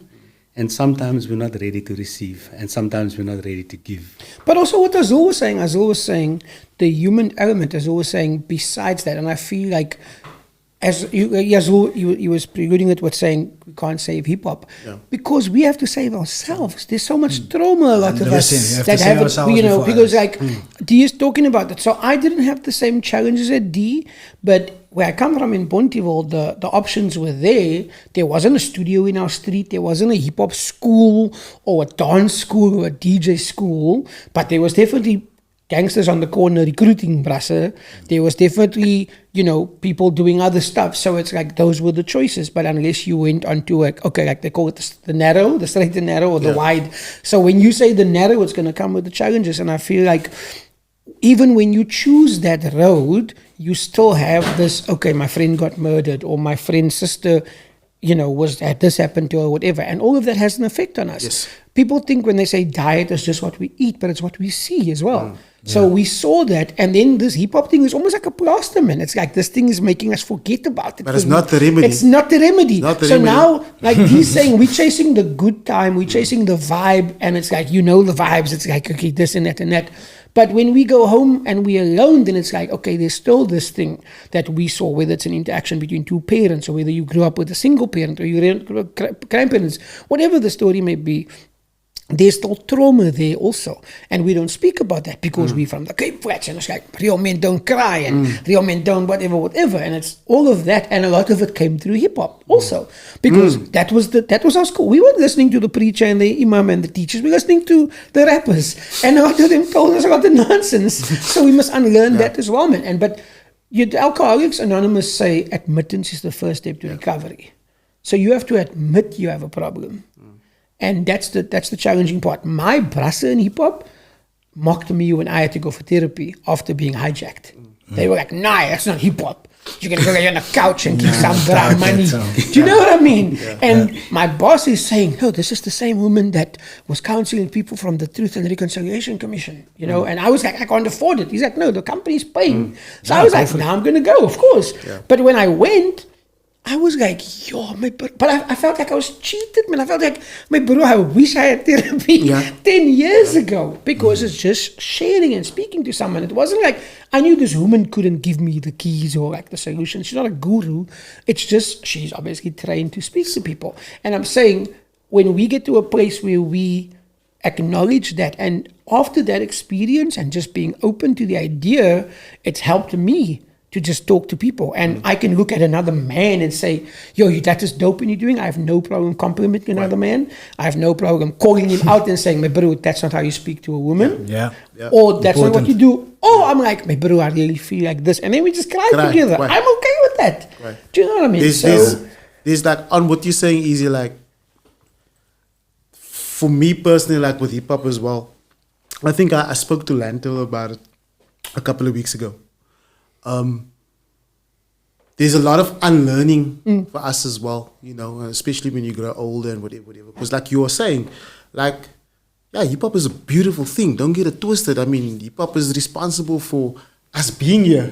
You know what I'm saying? Like hip-hop has afforded us to travel the world, see things, meet people and stuff like that. But there is a duality in everything in life, right? Like D was saying about the ego and the spirit. You know what I'm saying? Yeah. That duality exists in everything in life. You know what I mean? And you should be able to sit and like choose. Wat wil ek in my boot sit en wat wil ek uit my boot uit haal? Yeah, exactly. You know what I'm saying? This actually reminds me of the Black consciousness movement that in the 90s. This is a question for everybody of you guys. How did you, because at first, let me tell you about the incident. I watched the movie late 90s, I think, or late 90s, yeah.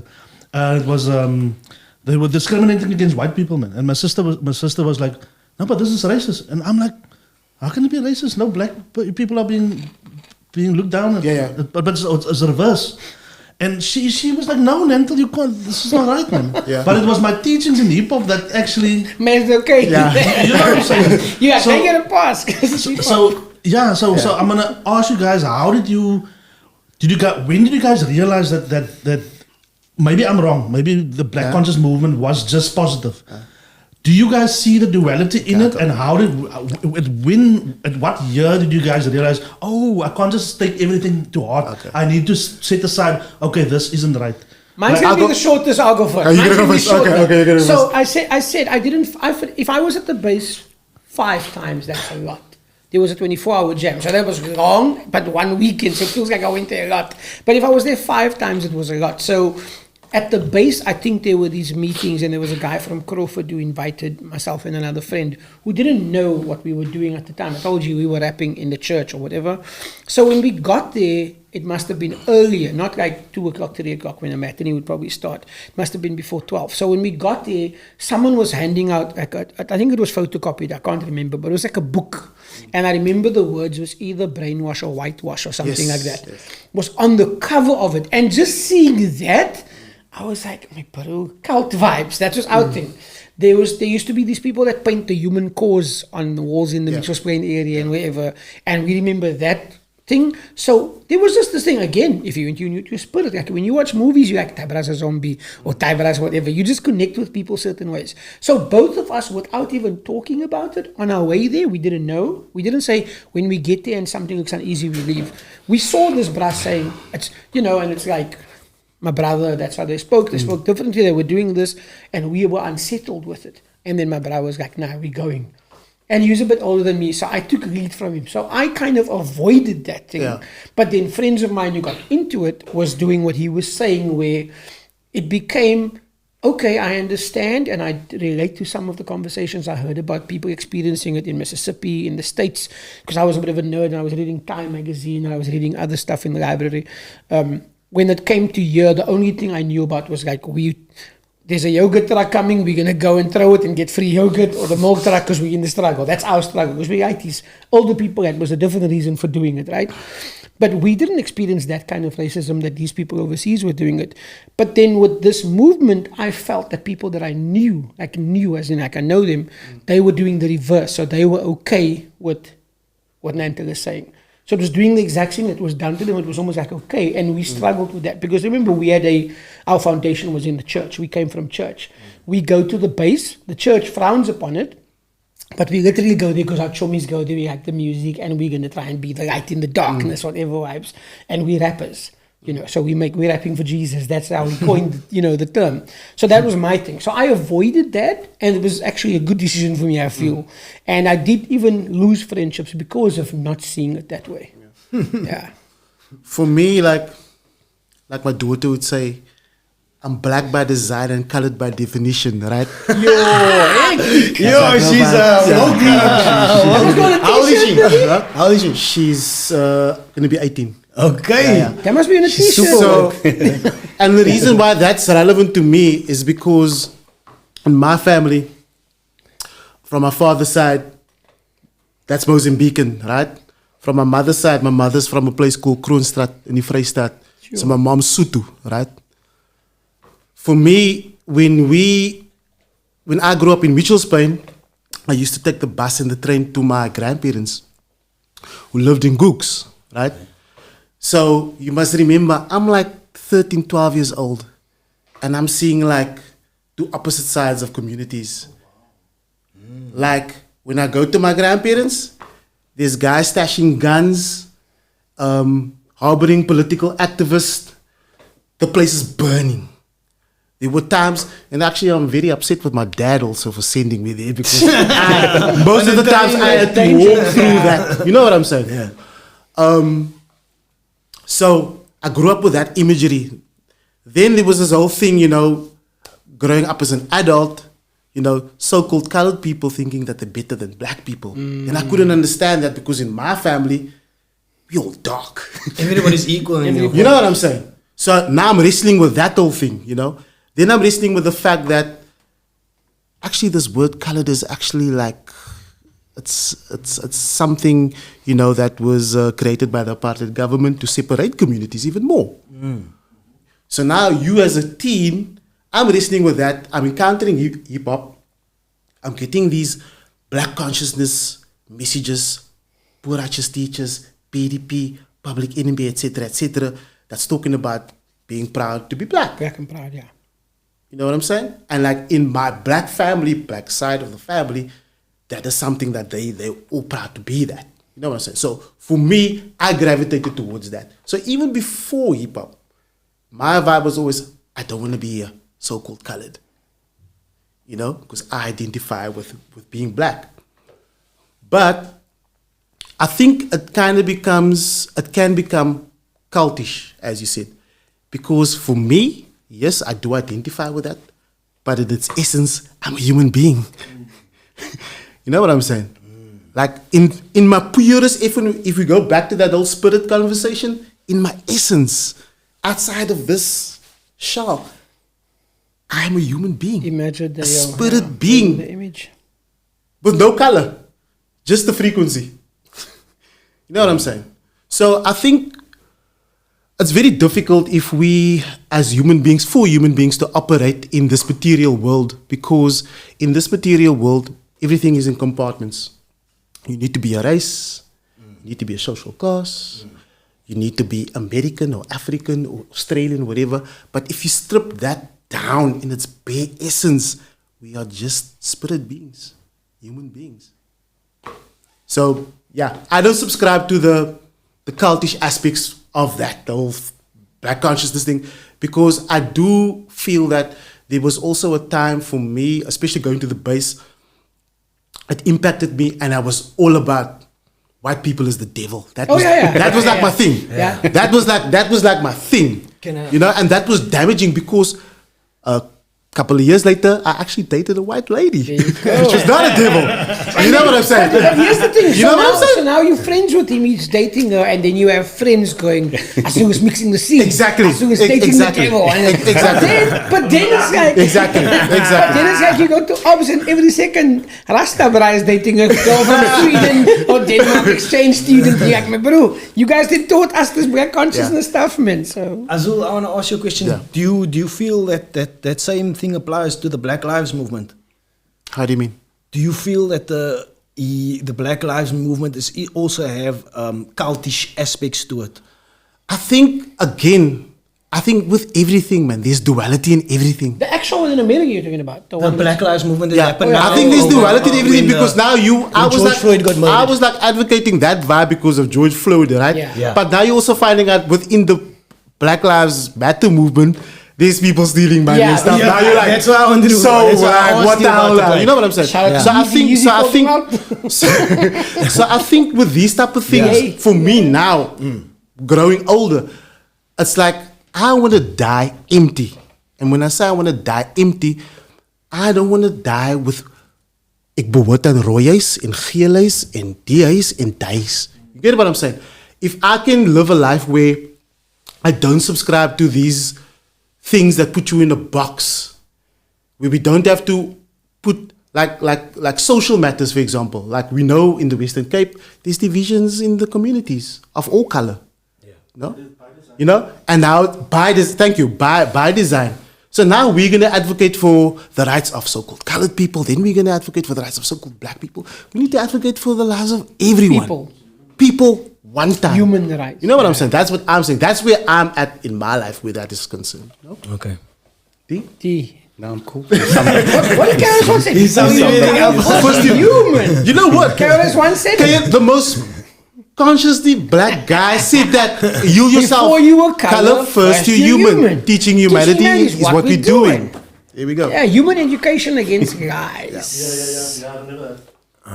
It's interesting. Like you brought up the duality in the Black Lives Movement. Yeah, there was people. It was a good cause for George Floyd and stuff like that. But then the other part of it, like then you have people stealing, like, and it's like in I guess it's in the world it's like that, and even within our country. But within our country, you get like political parties, and I believe there is good people in political parties. Definitely. Everything. But there's a big chunk of them just stealing. I think it's more difficult even now, with social media, for third forces to infiltrate these organizations, even if it's a good organization like we're talking about the Black Lives Matter movement. Now you have, CIA operatives being put in the organization. You know what I'm saying? So it's kind of, and that's why also like for me, like nowadays, like when we do stuff, like, like the GCAP stuff and that stuff that we do, like, just do it. You don't have to announce stuff and just do your thing. And the smaller your circle, I think, the better for you nowadays to operate in that type of way. Because a flower doesn't say, "Hey, I'm blooming in the 23rd of October." It just does. D and I did a workshop in Nyanga, and at the time it was like the murder capital in South Africa and whatever. And there was one Saturday. He wanted to do a video before we started, because the participants were late. I don't want to say kids, they were 18 and over. So I was recording D with his phone. He was doing like a video to tell people where we're at and what we're doing. But we were outside, and I saw these two cars, and they had political branding on it. And I was like, yo, D, are these guys busy here also? Because it was on the property, but not in the venue we were at. And I said, yo, D, I'm struggling with this move. How are you feeling about it? And he was like, nah, we're going to have to tell this brasser to go. But I mean, we're in younger. This is their place. So I went and I was like, look here, who's these people? Oh, no, the cars are just parked here. I'm like, if you have an office here, no. I'm like, but if you park your car here, you're saying we're part of this move. And we should do a video now to tell people to come to support this thing, because we are here. And we are not saying we're superheroes, but we're bringing some sort of credibility to it. We connected to a radio station. And the bra was like, no, but he was trying to justify, and I knew that they were strategically putting the cars there because they're not doing the work. They just wanted the props because they're now in the community. And we were like, but it's like that, man, speaking up. And like, and the reason I'm saying that is, for me, I don't want to be part of a crowd, man. I don't want to be part of that, because it doesn't matter what it is. You can say, look here, I'm part of this church, and then you find out this brass sleeping with the worship team or the pastor stealing. You can say, I'm part of this mosque, and then you say, okay, these brass are doing it like that. So it doesn't matter when you go with names like that and stuff, people can turn it upside down. But when you must like, nah, I'm here, then you're just responsible for you, and make sure that you don't have goodness. Do you know what I mean? It's like the question that Boeta D of BVK asked, of BRASSE VANNIE KAAP. Moet ons altyd advertise as ons mense help? And the answer to that is no. No. And Nantel was saying, you just do. Yeah, because are we helping them or helping our ego? Exactly. Yeah. Okay. D, you won a Hennessy Hall of Fame award a couple of years ago. Was it 2000 or 2001? 2020 or 2021? It was a long time ago. It feels like these are 12 years. He was doing radio 14 years, right? Isn't it 2019? It's 2019. Before COVID.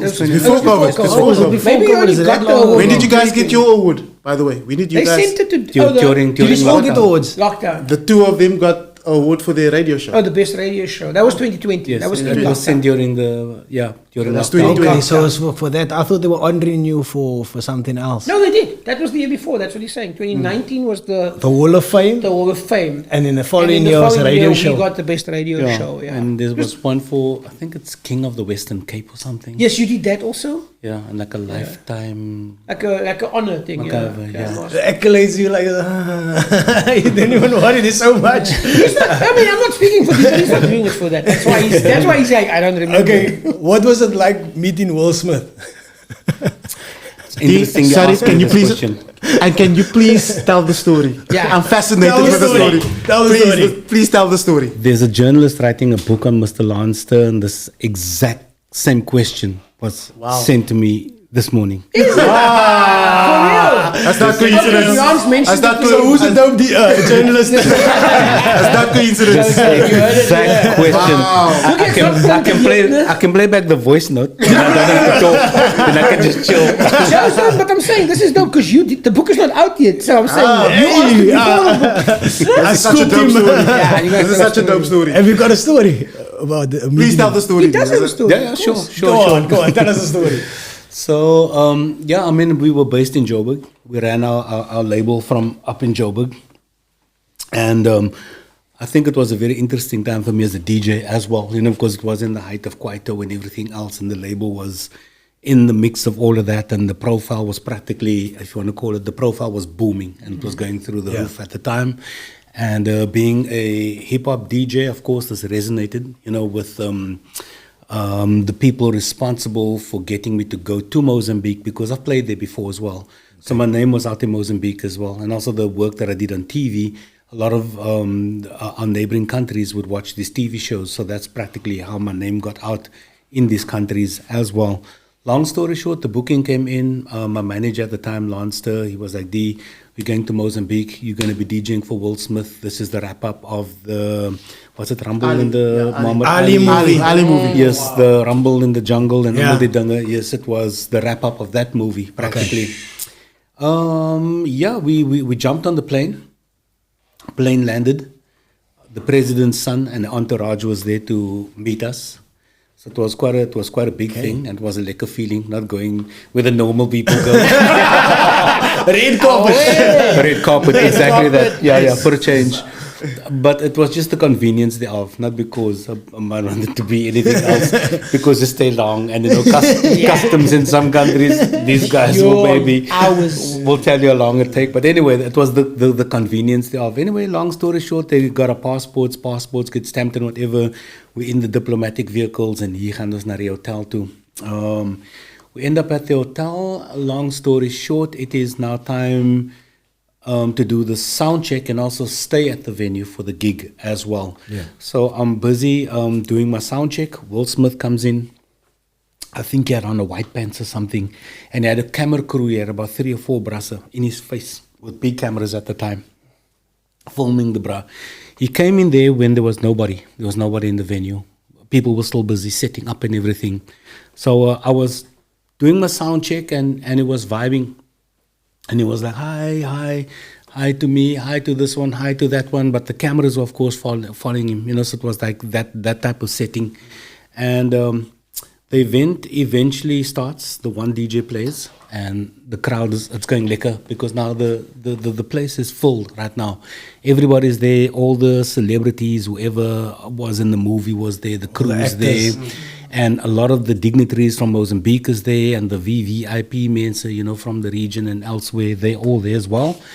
My turn to get onto the decks, and I'm playing. I'll never forget, I get into DJ Cool's Let Me Clear My Throat, and I just see Will freaking jumping in that crowd. He's dancing in the crowd. So he was practically dancing before people got there, vibing in the space. And he was on that dance floor until the whole building filled up with people, and that whole dance floor was packed. So he was just vibing, and I just saw this tall freaking gunning boss. And as the party is rocking, I'm playing, this bra comes up to me from my right-hand side. So the desk is here. Right next to me, there's a long mixing desk. This bra comes up to me. And as he approaches me, I'm looking and I'm not paying too much attention. And my manager walks up, and my manager stands there and tells the guy, F off. And this guy's asking me for a mic. And my manager says, just get that guy away from you. Hey, you F off, he tells the guy. And I do a double take, and I'm looking. The guy is Jamie Foxx. Jamie Foxx is in the movie. Yeah. The manager or something. It was Jamie Foxx. Jamie Foxx still had dreads. He had dreads. And it's Jamie Foxx. So Jamie Foxx comes up to me and he asked me for a mic. That's all he wanted to ask. So my manager thought it was one of those ladies asking him to do something. He wanted to jump in the cypher and show off and whatever. Because the party's rocking, so my manager knows when it's on that level, don't disturb the guy, let him play. It was that type of thing. Anyway, and I'm like, wait, hold up, Lance, don't sweat the guy. And I'm looking, and I'm like, Jamie Foxx is standing right next to me. He asked me for the mic, and I'm like, okay, I don't have the mic. Just give me a second, and I see the sound engineer coming, and I told him, okay, just have a word with this guy over here. Then he comes up to me and he says, look, I need to make an announcement right now for Will. Yeah. And then he comes up to me and he's standing right next to me on the box and he's making his speech and his announcement, Will Smith, the wrap-up of the movie, giving shout-outs to everybody that was on set and, the whole thing. And then Will comes up and Will's like, I see you got skills. He's telling me, do you know Jazzy Jeff? And I'm like, of course I know Jazzy Jeff. I was inspired by Jazzy Jeff. And he was like, let's see if you can hang with me. And I was like, what? And he's like, no, let's bust into a freestyle. Let's see if you can do what Jazzy does. I pulled out double copies of Watch Out Now by the Beatnuts. I'll never forget that. Watch out! Correct. And then I played that track, and he was practically spitting on that track, and I was breaking it down and doing all the Jazzy Jeff stuff, and hitting him with the scribbles and all of that in the breaks, and bringing the beat back and all of that. And then he was like, I see. So you got some skills. It was that type of thing. And it's almost like, I don't know, the universe told me to have Getting Jiggy With It ready. That was the one vinyl that was popping out of my record box. And he turned around and he asked me, do you have Getting Jiggy With It with you? And I pulled it out immediately and boom, I slapped.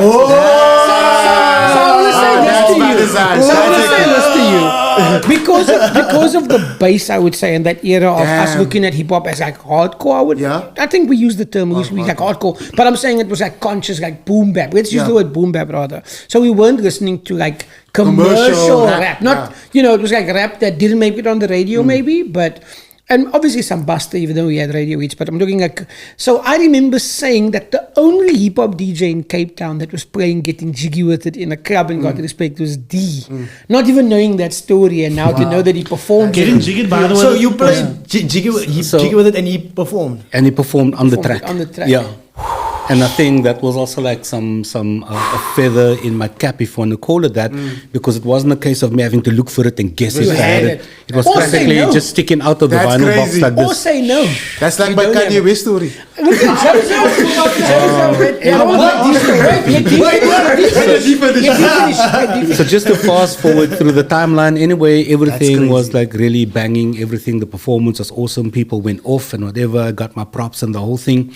But this is the one thing that was really, really cool. Right at the end of the night, everybody left. Will Smith was still there.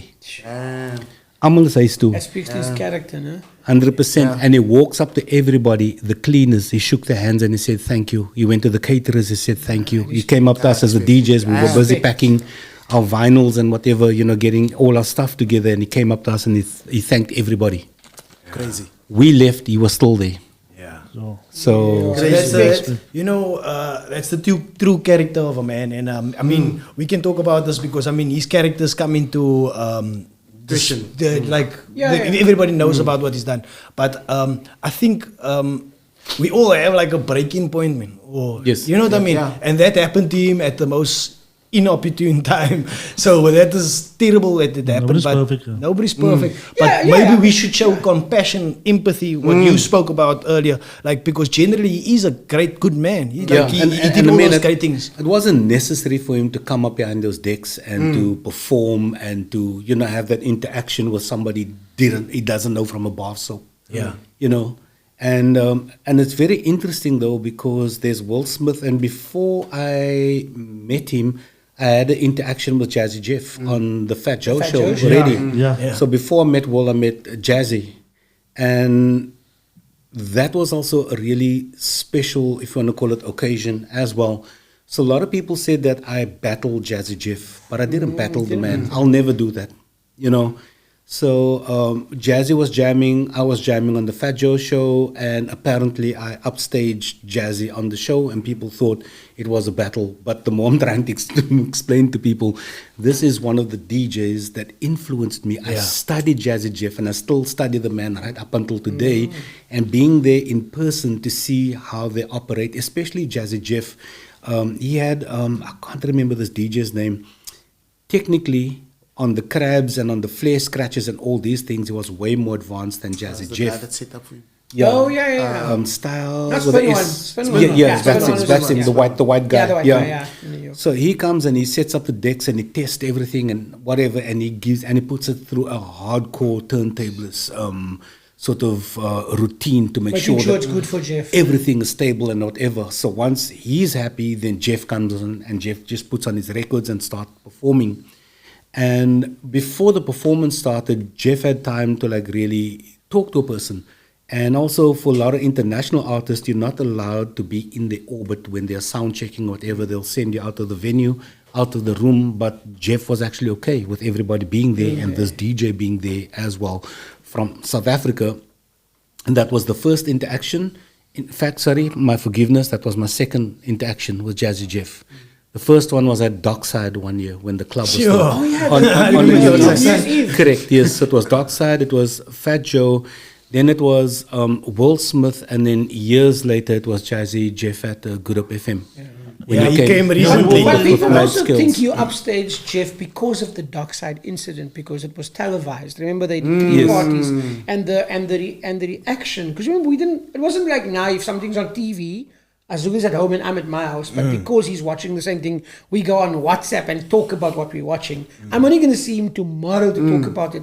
But when he was doing the Dockside, D's performance got a better reaction, and it was like almost the TV showed more of D than they showed. When they showed Jazzy Jeff, it looked like he was playing and no one was vibing to it. So it looked like D upstaged him already from the Dockside interaction. Then on Fajo, I think D was doing Step into the World, Okay, there's one. and then it was also the remember. Beatnuts, and also the Beatnuts. Yeah, also Actually, the watch out Beatnuts, now.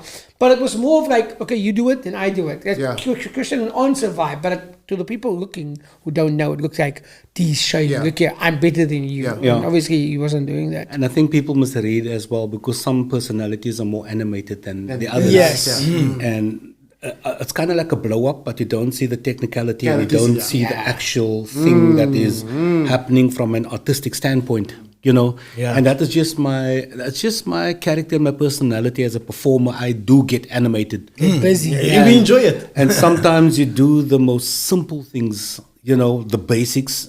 And because you that animated, it looked like, oh, the Meanwhile, back at the round, Yeah, DJ David. for the trained personality and the trained eye, you'll know what's going on over there, you know. But then you can get into a session, and also if you just to get back to the Jazzy Jeff discussion again, if you really look at what he's doing and you watch closely, not just one set or one little scratch routine or whatever, you got to build the overall picture. Before you can kind of build up some sort of impression and understanding of what the personality is about as well, you know. So that There was was kind one. of There was one set that he played. Remember when the riots was happening in the States? The George. Oh, yeah, George Black Floyd. Lives Matter, yeah. And he played a set, and every song on the set was about the struggle Struggle, from yeah. the 70s, Yes, from yes. 60s, 70s, 80s. It was, dude, daar kan ze nog wel die bra as Yeah. No, he's a selected. Jerry Jimmins guy's boss to he's a like the selector. kings when it He's- comes to that, the he's a selector. strategies. Look at this is why I said this side. These are the ones that chase people, famous people away. Oh, yeah. Jamie Foxx. But now, come, tell us You your must tell the story. So yeah, so I'll tell it you because You must I tell was the there. story. So Okay. so I live in Lansdowne now. I think I was living somewhere else, but there's a club in Lansdowne that used to be called Images. Then it was Atmosphere. Atmosphere, yeah. So A-Track comes to South Africa. A-Track is here for the Music Academy. Yo, A-Track is the guy. He's like the youngest guy to win DMC. He's like 15. He shares his story with everybody in the room. Nah, this is the bra.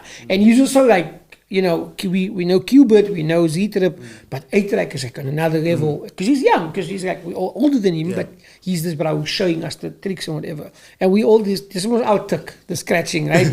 So this bra's coming with new stuff. So then it's like, oh, flip, A-Track is producing music. A-Track is on tour with Kanye West. He's Kanye West tour DJ. What? Okay, Kanye West is coming to South Africa. So now it's like, Kanye West is all right. He was a dope producer. I don't know if the show's going to be quiet, but A-Track is his A-Track, DJ. yeah. We going. Night, day of the gig, chummy of mine who works for brand. He says, Kiki, we're going to dance in the foyer. Stick 8, if they put decks up, you can play for the B-boys. Azhul is playing the after party. I'm like, why? I don't go to the show. Azhul goes to the show. So I'm going to meet him at the club because I'm going to DJ there for the dancers. Azhul shows up, someone else is DJing. People are slowly coming to the show, to the party, but they're waiting for the concert goers to arrive because this is the after party that the club is giving because it's on a weeknight. Eventually the word is like, nah, there's he. Nah, go greet him. Yo, how's it going? Whatever. Is Kanye West here? So he wasn't Ye or Eazy or whatever. He was Kanye West. Nah, he's not here. It's not an official after party, whatever. Eventually, one of the big concert people, she's there and she's like, no, he's coming. Someone told him about it. And I think he's going to like do justice by saying, Kiki, this is not the official party. He doesn't want to get in trouble, but he wants to show respect or whatever.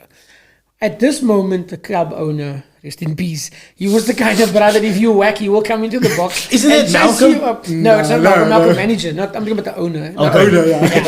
We're not going to talk about him. We're not going to talk about it. But people who know.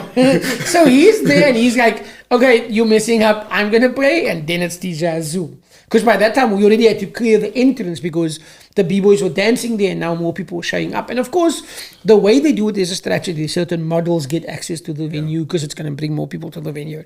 Super dope idea. Okay, so now I go to the DJ box because my brother was there. And the owner knows who I am now also. But now the bouncer's like, nah, you can't come in. I'm like, I'm with this brother. So now the bouncer gets me coming. So now the bouncer's like, whatever. And the owner says to him, no, this is not my men, sir. So now the owner's going and now the bouncer wants to go.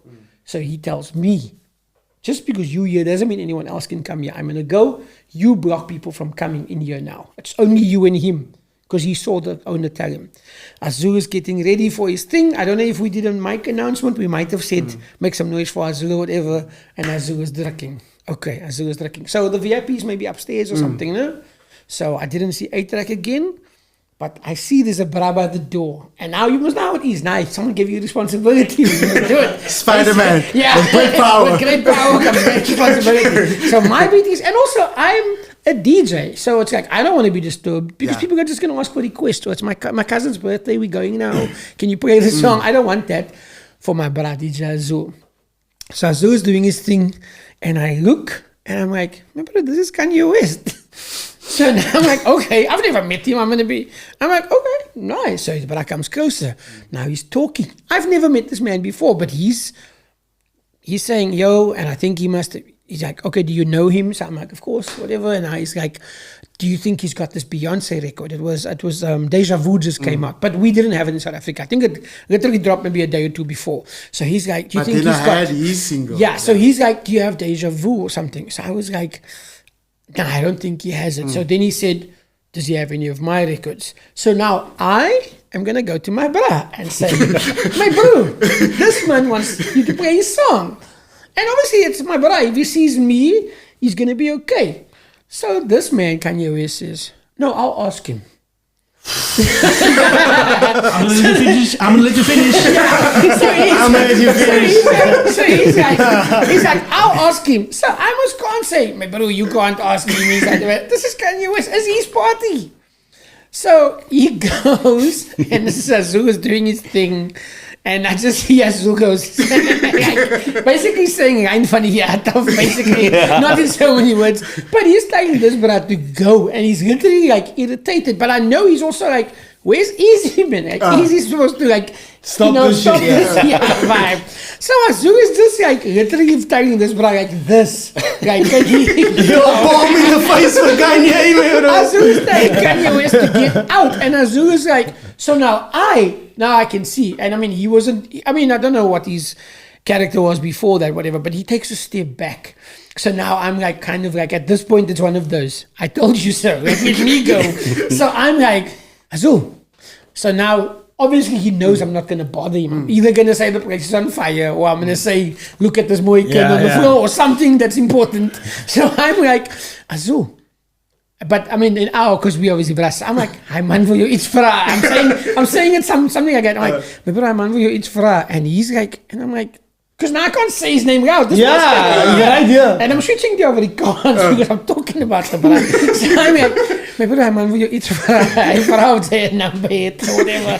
And then as soon as like, oh, so now he's getting it. So then he also asked for the mic coincident again. He was like, yo, blah, blah, blah, this is not the official. He said it, he didn't care. He was like, this is not the official after party. But I'm showing it. And then he was like, here's my, he didn't say my new record. He said, here's my whatever. It was crazy. And I had touched the sky. Yeah. So I get some. I touched the sky.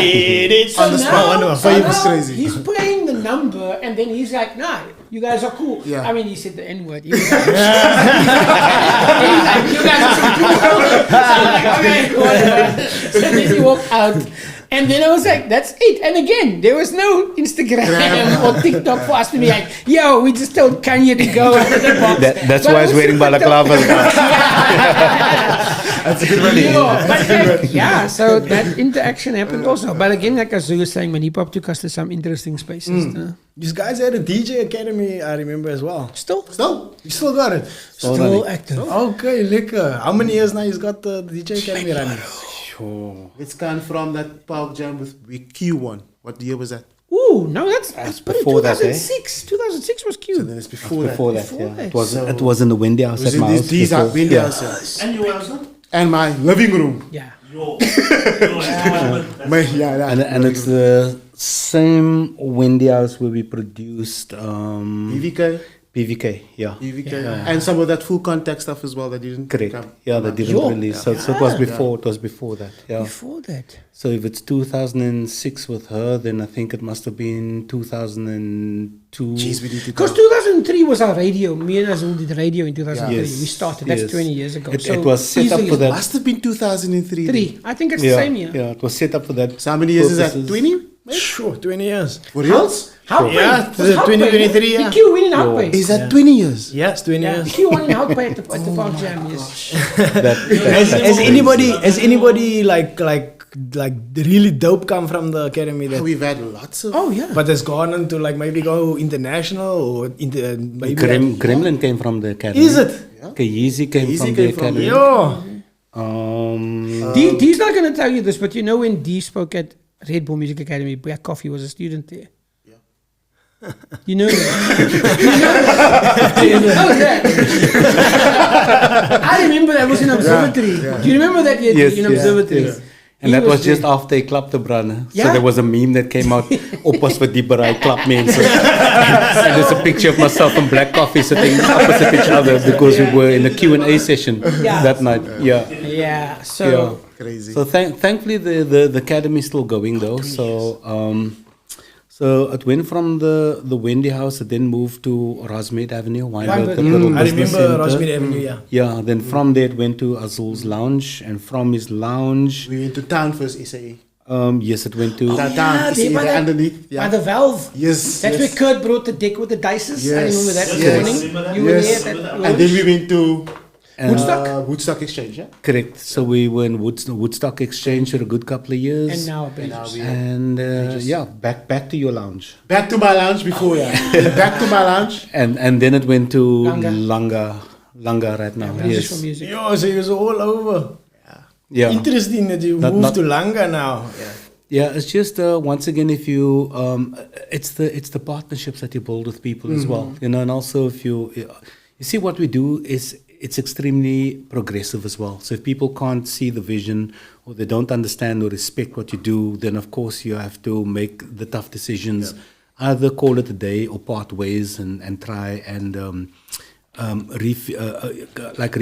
reconfigure and then just find your footing and start again, you know, if you wish to do so. And thankfully when Bridges for Music reached out, we went there, saw the space, and we're like, okay, this is where we need to be because this is a very, very progressive space for the Cape Flats.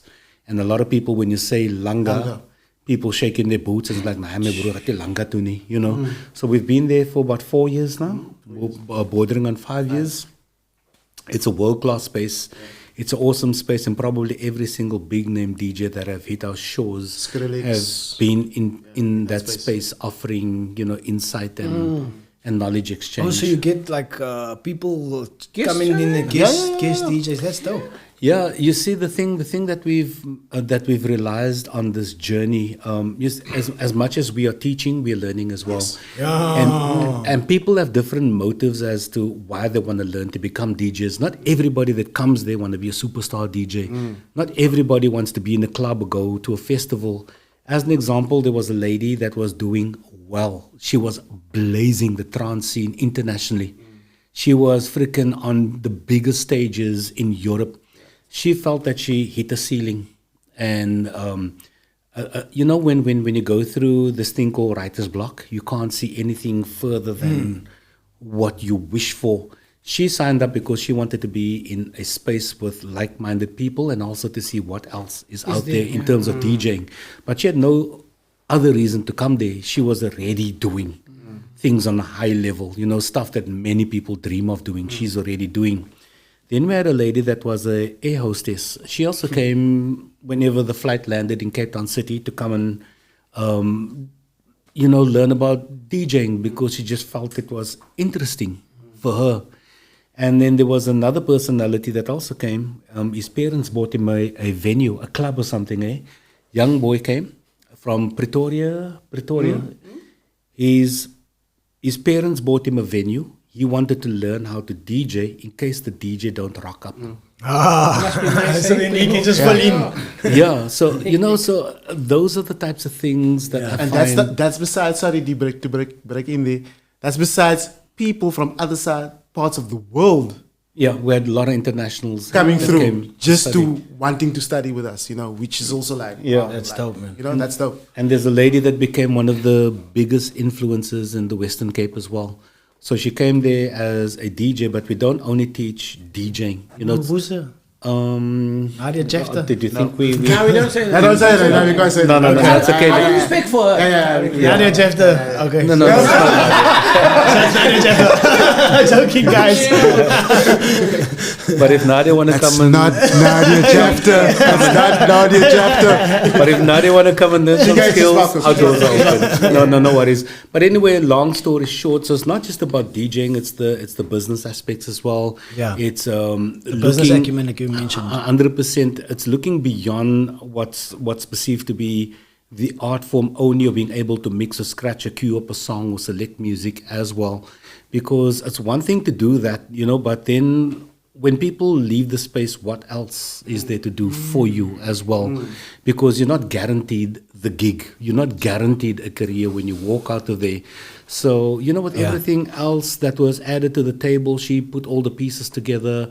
She got some opportunities. We invited a lot of brands, actually used her personality and also the fact that she, you know, that she can DJ as well. So that was, if you want to call it, that was like the added bonus to her personality as well. Yeah. But her life took whatever journey it is, and she's busy doing what she's doing now in her life. That's awesome, man. She was one of the, I think she was a resident at Rands or something. Yeah, Yes. as well. She played at Rands. Yeah. You spoke about writer's block like earlier. Like, do you ever know? Do you know the story about Miyamoto Musashi? No. So Miyamoto Musashi was a Ronin, right? Was one of the best swordsmen ever, like a samurai. But he also believed in doing calligraphy, right? So he believed like the better you get at calligraphy, like drawing, the better you would be at being a swordsman. Now these two things are totally different. Correct. Now I'm gonna ask you, like, does going sideways?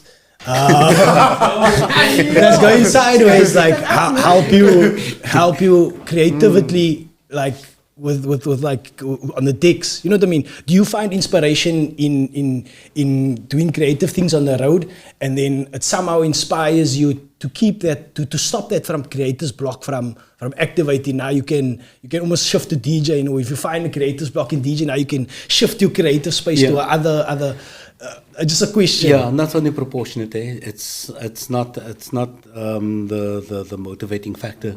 the going sideways thing and the whole drifting thing, that was just wanting to be a part of a movement that experiences thrills. Because we grew up on the Cape Flats, we went to Indies, we went to the Purvis, checked the brasses, spinning wheels. As a lighter, I grew up loving cars and all these things. And when I was exposed to these Japanese videos, seeing people driving cars sideways, these options videos, I just lost my freaking mind. I'm like, yo, these are anders wat 'n papa wheelie die. Dat die man gaat in die hele tyd sideways. Then of course, Tokyo Drift blew up as well. So that added to the sensation as well. Long story short, we were quite involved with the drifting scene in the early days of its of its come up. Not spinning and not the papa wheelie, also light lammetjies when it comes to that. But I think with the drifting, there was a gentleman called Mr. Fahim Sali, who was the first person that I saw actually hold the line like you would in a drift scenario. We formed the crew, and then there was a lot of interest coming in, from so many different people. And the first one that grabbed my attention was the Shuttleworth Foundation, wanting to communicate to kids, because they were doing all this maths and science and engineering and all of that type of programs. So they wanted to speak to the youth, and they saw that it would actually be interesting and beneficial to come and chat to us, and also to film and document what we do, so that they could explain to youth how the science and the physics and all of that's at work when you're doing that. Because it's not just sliding a car, it's building the car, it's the geometry, it's the maths, it's the RPM, it's the speeds, it's calculating, it's how the brain works and all of those things. So that was the one thing that made me go, whoa, look at here, this is other move going on over here. Experience number 2, this is a very sad one though. A lot of people know the nightclub in Lansdowne Atmosphere. That used to be our practice ground. A gentleman brought his son there, and this was so sad. His son didn't have long to live, so his dying wish was to experience drifting. So his dad got in the car, and he was sitting passenger, and he had his son on his lap, and I took them out. And that was the experience for that family right there. Then another experience, it's endless, but I just want to, the reason why I'm saying this, I just want to cast a different perception that people have about what's going on, and also explain to people why we do what we do as well, because we get to learn all these things very, very late, but we're trying to use it in a way where it can benefit somebody somehow, if it's an experience or an educational exercise, and it can potentially help you make the right decision to prevent a road fatality or accident or losing your life. This is kind of where we're at the moment. The other experience was we did a show, the street mod show in the Good Hope Center. So we had the drift area under the bridge. A lady jumped into the car with me, and I always ask the passengers, it's the first time you're going drifting? Because I'm curious. And then I'll know, if I should go boss with you, or if I should hold back, or I'll kind of get a feel of your temperament and, your threshold. And she says, it's actually the first time. And to be honest with you, the reason why I'm doing this is to overcome the fear that I have of motor vehicles, because I was in a coma for 2 months after a motor vehicle accident. So this is me owning up to my fears right now. Trying to conquer fear. Correct. And then I took her out. Thankfully, it wasn't high speed because it was a small little area, and that also resonates with you. And I was like, this is like next level vibes over here that sometimes we don't even realize the impact that we have on people, and why people come to have an exchange or an interaction or listen to you, whatever.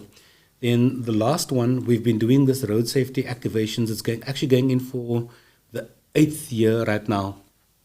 So we did it at Killarney International Raceway. We bring youth from all over the Cape Flats, to the track. We speak to them, we put them in the cars, we feed them the whole story and all this and that. Long story short, one morning we're at the track. There's the teacher and a couple of young boys from Heideveld High. So we're having our briefing session at the top in the VIP area. But anyway, it's time for us now to start up the cars. We're done with the brief and whatever. So the teacher and the kids arrive a bit late though. But they're standing there and they're in tears. And I'm like, what's going on? Are you guys okay? And they're standing there saying, we didn't know if we were actually going to live to be here today. And we are just so glad to be here because last night we had to move our beds against the wall and we were sleeping under our beds because the bullets came flying through the windows all night. And I was like, wow, this is just not about sliding. This is something else that is actually going on over here. So that's also some of the if you want to call it the flashpoints or the indicators that go, guy, if you're able to follow through with what you are doing in some form or fashion, whether it be big or small, you need to do that. You need to go out there, have the exchange, and it's your duty to step into the shoes of a student and also be prepared to learn as well. So that's just kind of me with the sliding story. And I also mentioned a friend of mine born to perform. One thing he said, he mentioned two things. He said when you came on the scene, there was a lot of safety measures that you put in place. Yes. And when you left that specific spot, at least the safety was still left behind, man. So he was like, nah, quiet. And then another thing he said, I say your vrou spin bitter as jou. all I can say is we argue a lot. When she drive, then I wish there was brake pedals on my side as well. And she's always moaning at me and like going, why are you driving like an old lady? What's wrong with you? And I'm like, relax, auntie. Ons gaan daar kom. And she's like, can you please just drive? Yeah. I told someone on Sunday, I've been in D's drift car more than once, but I'm scared to get in the car with Magika. I'll get in the car with D anytime. I pop for as well. It's up on the level. Definitely. The devil is smile when she does it, man. Anxiety, I can't do that. It's a party. Yeah. When she drives, it's a festival that happens. There's no by a vortex festival. The licht and the lasers is on and auntie's just cutting on over there. So that's the vibe. We've covered quite a bit tonight. Maybe last but not least, you had a recent fire, but you took a negative and you turned it into a positive because you had an art exhibition. Correct, yeah. I saw one of the camo jackets. When I saw that camo jacket, I wanted to cry myself. Like it was like burnt. Like I was like, oh, yeah, that's hard. But I see you got the replacement now, so that's dope. I've always been hooked on camo. I've always been hooked on camo since the early days. Yeah, unfortunately, the fire struck last year October, and it was a heavy one. So those drift cars you're talking about, that's my car. That's the one. So that's the one car that was burnt. It's pretty badly damaged, but thankfully I got to give a shout out to Maestri Motorsport for coming on board. The car looks different now, so all the burn is repaired on the back now, but we still got a long way to go. So my wife's car, unfortunately, that one there's no replacement. She lost the whole vehicle. And then a lot of the personal possessions of the family also went up in flames, and of course close to 5,000 records that I've collected. That's tight. Since youth have gone up in flames as well, including this very rare piece right here. So when I looked at this grabbed my attention. There's prophets. Let's just check before D leaves now. Speaking of which, there's a vinyl in there, and I just need to check over them. And there's a vinyl there. It's a white copy of Universal Soldier, and I have a little birdie told me that it's actually your handwriting. Yeah, I told him Sunday. I think it's that one. I just showed check. him the photo. I took a photo. No, it's not that one. It's the other one. That's PLC's Jabulani. So there's another one there. It's white. So you got Alice of POC.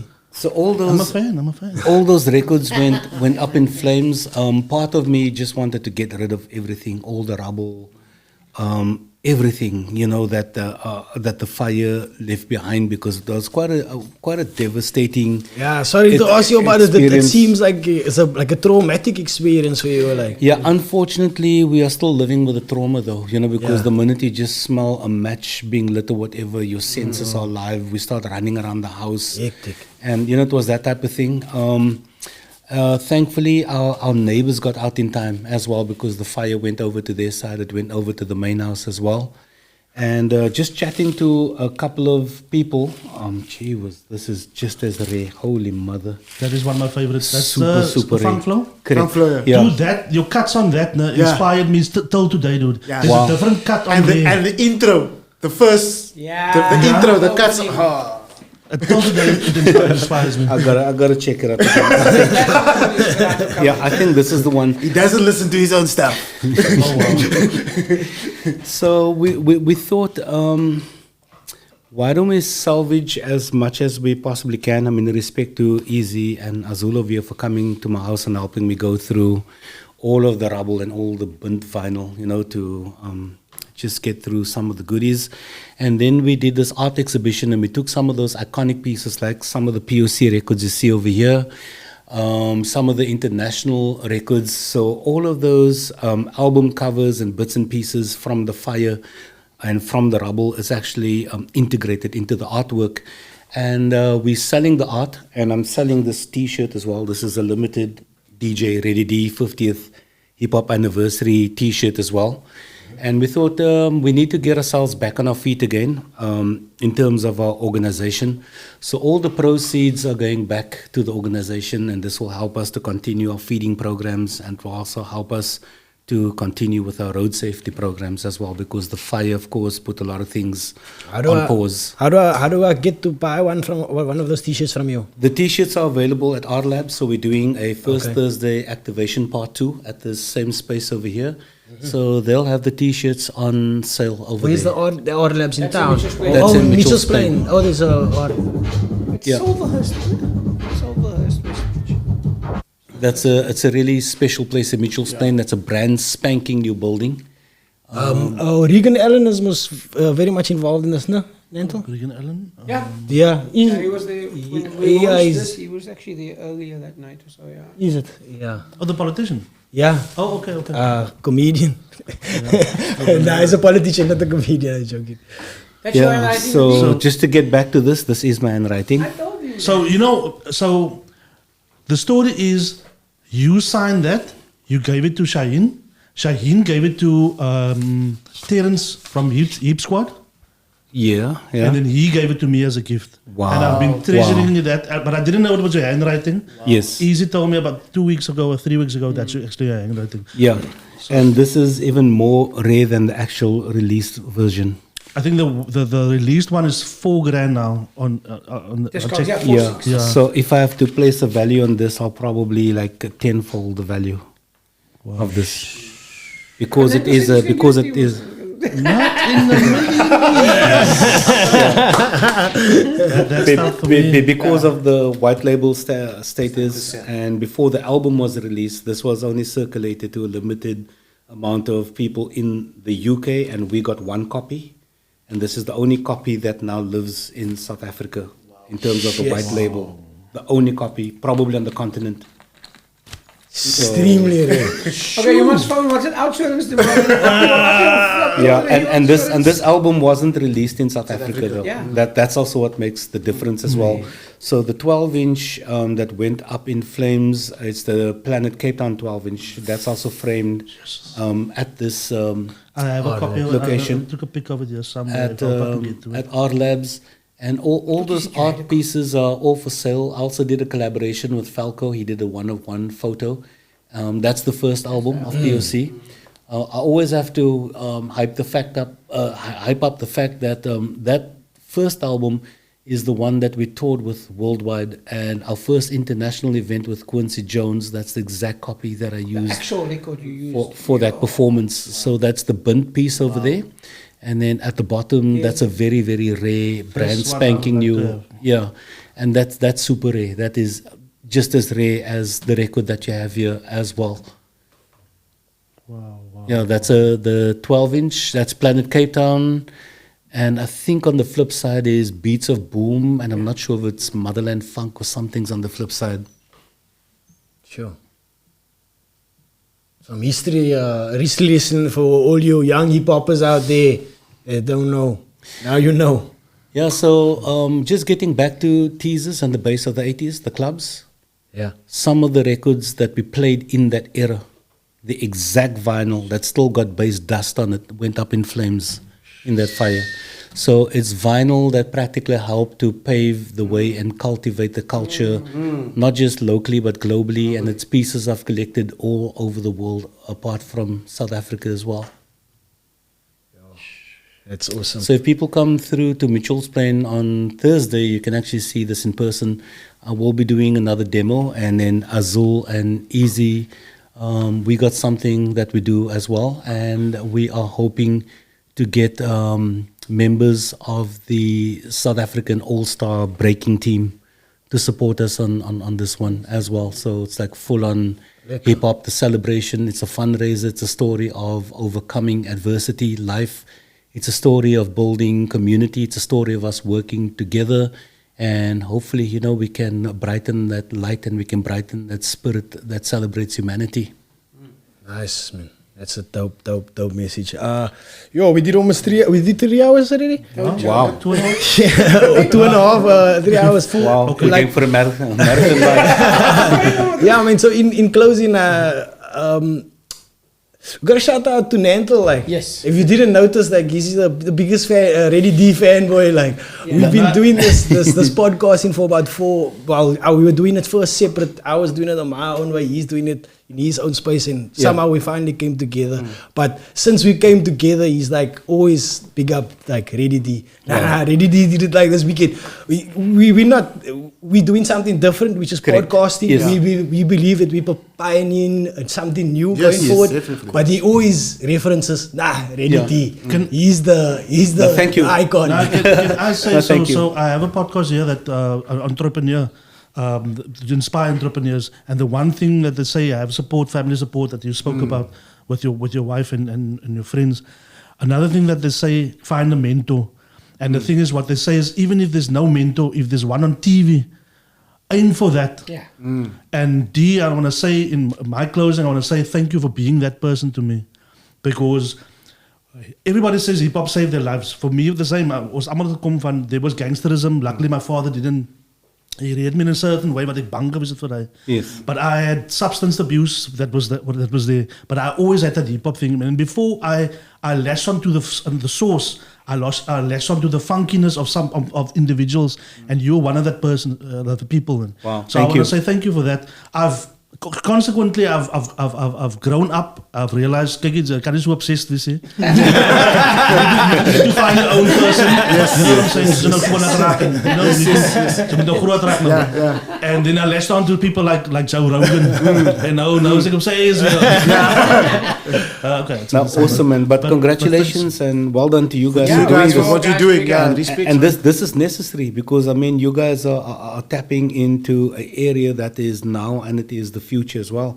And like you said, I mean, you also mustn't be afraid to give yourself a pat on the back for what you're doing as well, you know. And if you know that it is making the necessary impact in some form or fashion, then so be it, and just keep building on it. And thank you guys for the opportunity, you know, for allowing us the platform to have this conversation. Sure. Thank you very much, guys. That's super dope. Yo, I really enjoyed this conversation. Thank Thank you, you. everybody. Please like, share, subscribe to this one. Awesome. Sure, we out. And you want to say anything in closing? No, just Azhul? thank you guys. Thank you, everyone. Easy. Thank you. Yeah. Thank you. Thank you for having us. Thank you. man. Okay. Peace. I'm going We to play out. out to some scuts of D at the R Labs. Our lab scratching. Okay, shot.